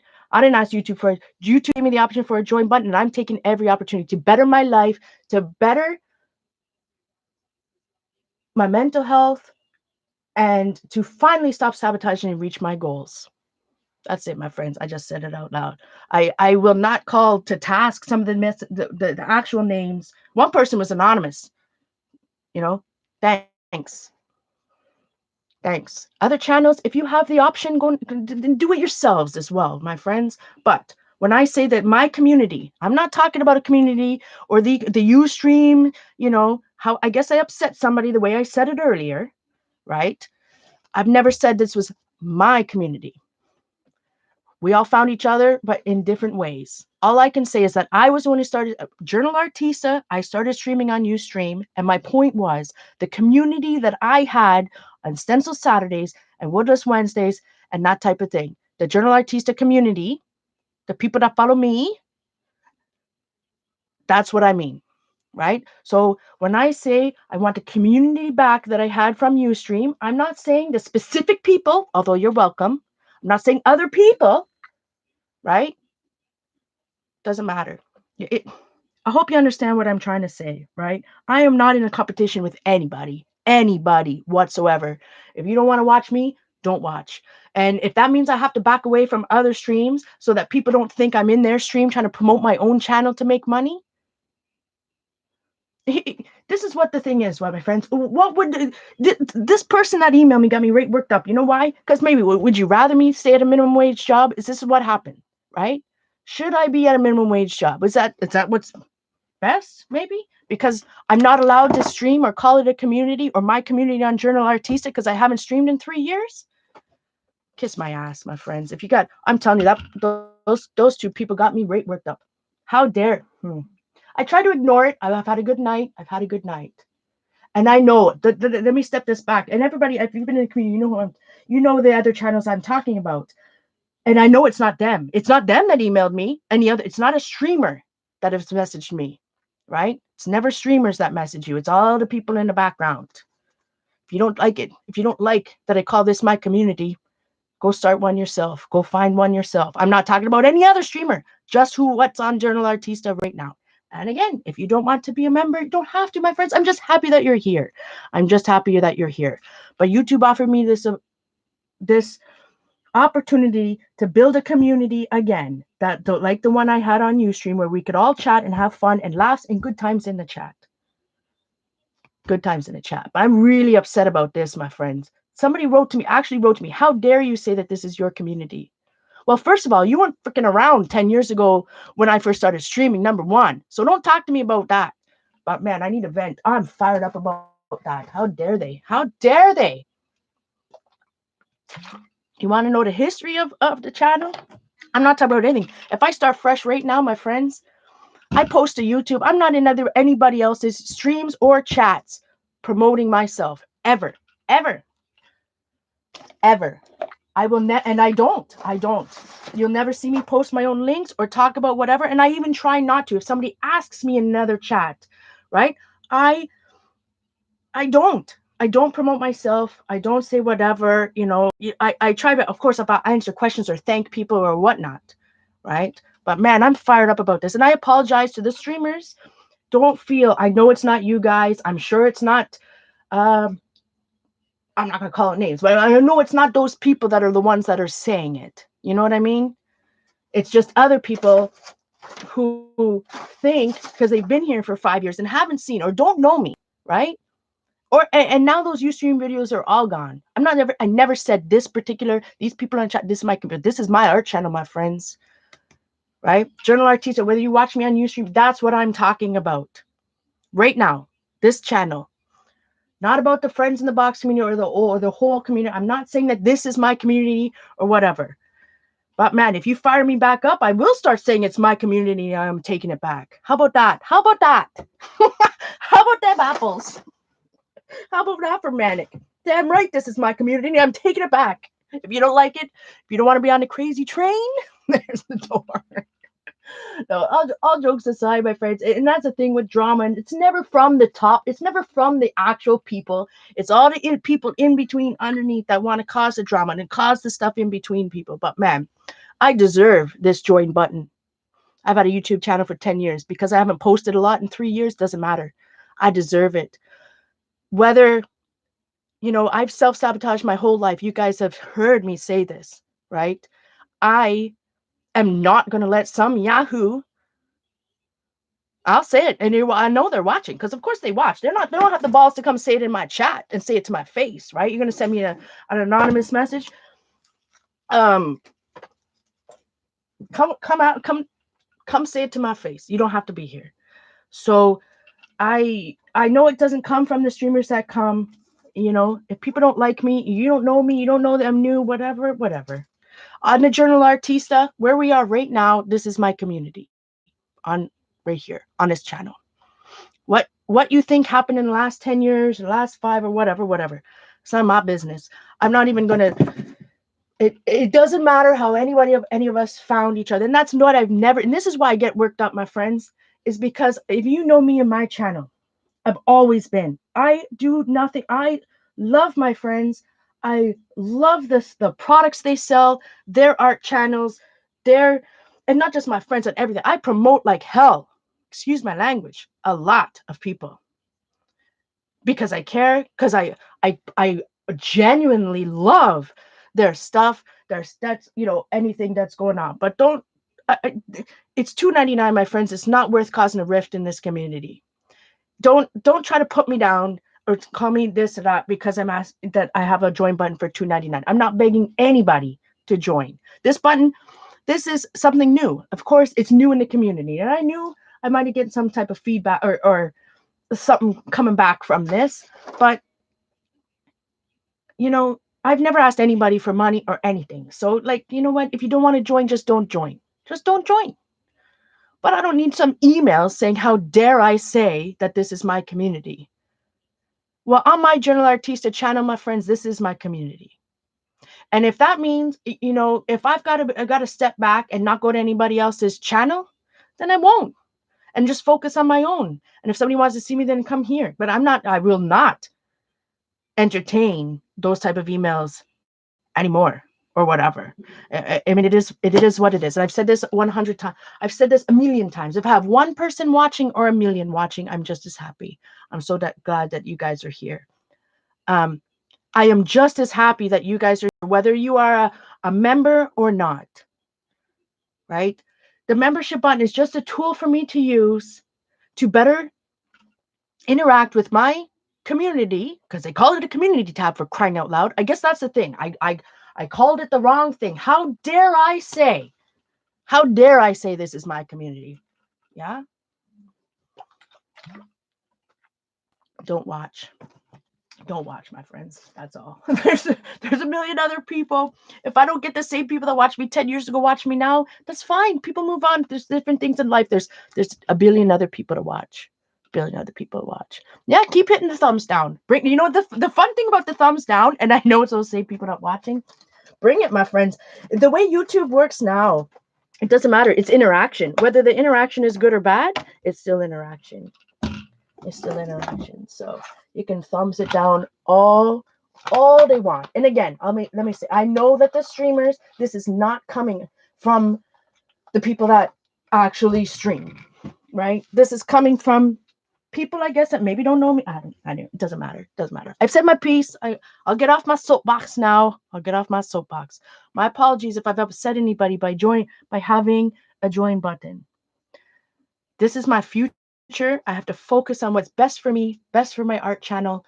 And I am beyond excited to have a membership button and to have this community to be able to communicate effectively with the people, with those who watch me, and to have members only chats and member chats. So I'm better able to interact, right, with my viewers. So sorry I had a little bit of rant there, but 3 messages I got, 2 emails and a message on Facebook or Twitter today. One of them, my favorite one, was the anonymous one. How dare I call this my community? How dare you email me? You don't even know me. All right. Sorry guys, I had a little vent. My apologies. I know it's something different. And I appreciate it by being here. And you don't have to join. It's no big deal, my friends. I'm just glad I'm going to stream whether there's one people. The recording's going to be up. I want to share my art and life with the world. That was when I was the most happy, the most successful, and that's what I'm going to do and go follow. I'm going to go eat something, and I'll be around tomorrow. What's today? Tomorrow's Sunday. I'm going to be around tomorrow in the morning. We're going to do some, I don't know, in the morning. I'll be around again tomorrow. We'll go live again. We'll do a little bit of cleanup, a little bit of sorting. Sorry, I had to get on a soapbox there for, man. It was a good thing that when I looked at my phone after I woke up after a nice 5-hour sleep, I had a nice good 5-hour sleep, or I've been really fired up. So anyways, there's been drama. I do not want the drama in the community or in anything. If it's going to come to me, I'm going to address it. Don't get me wrong. I'm going to address it live, public, not just live, but publicly. I think it's important. If you're going to come at me in the shadows, I'm going to come out in public. I'm going to, I'm sorry, my friends. I apologize that I don't know what to say. I used the wrong word. I used the wrong word. How dare I say this is my community on Journal Artista channel. All right, guys, I'll see you tomorrow. Much love. I hope you had, anyways, after that rant, I hope you had a wonderful night. I am so happy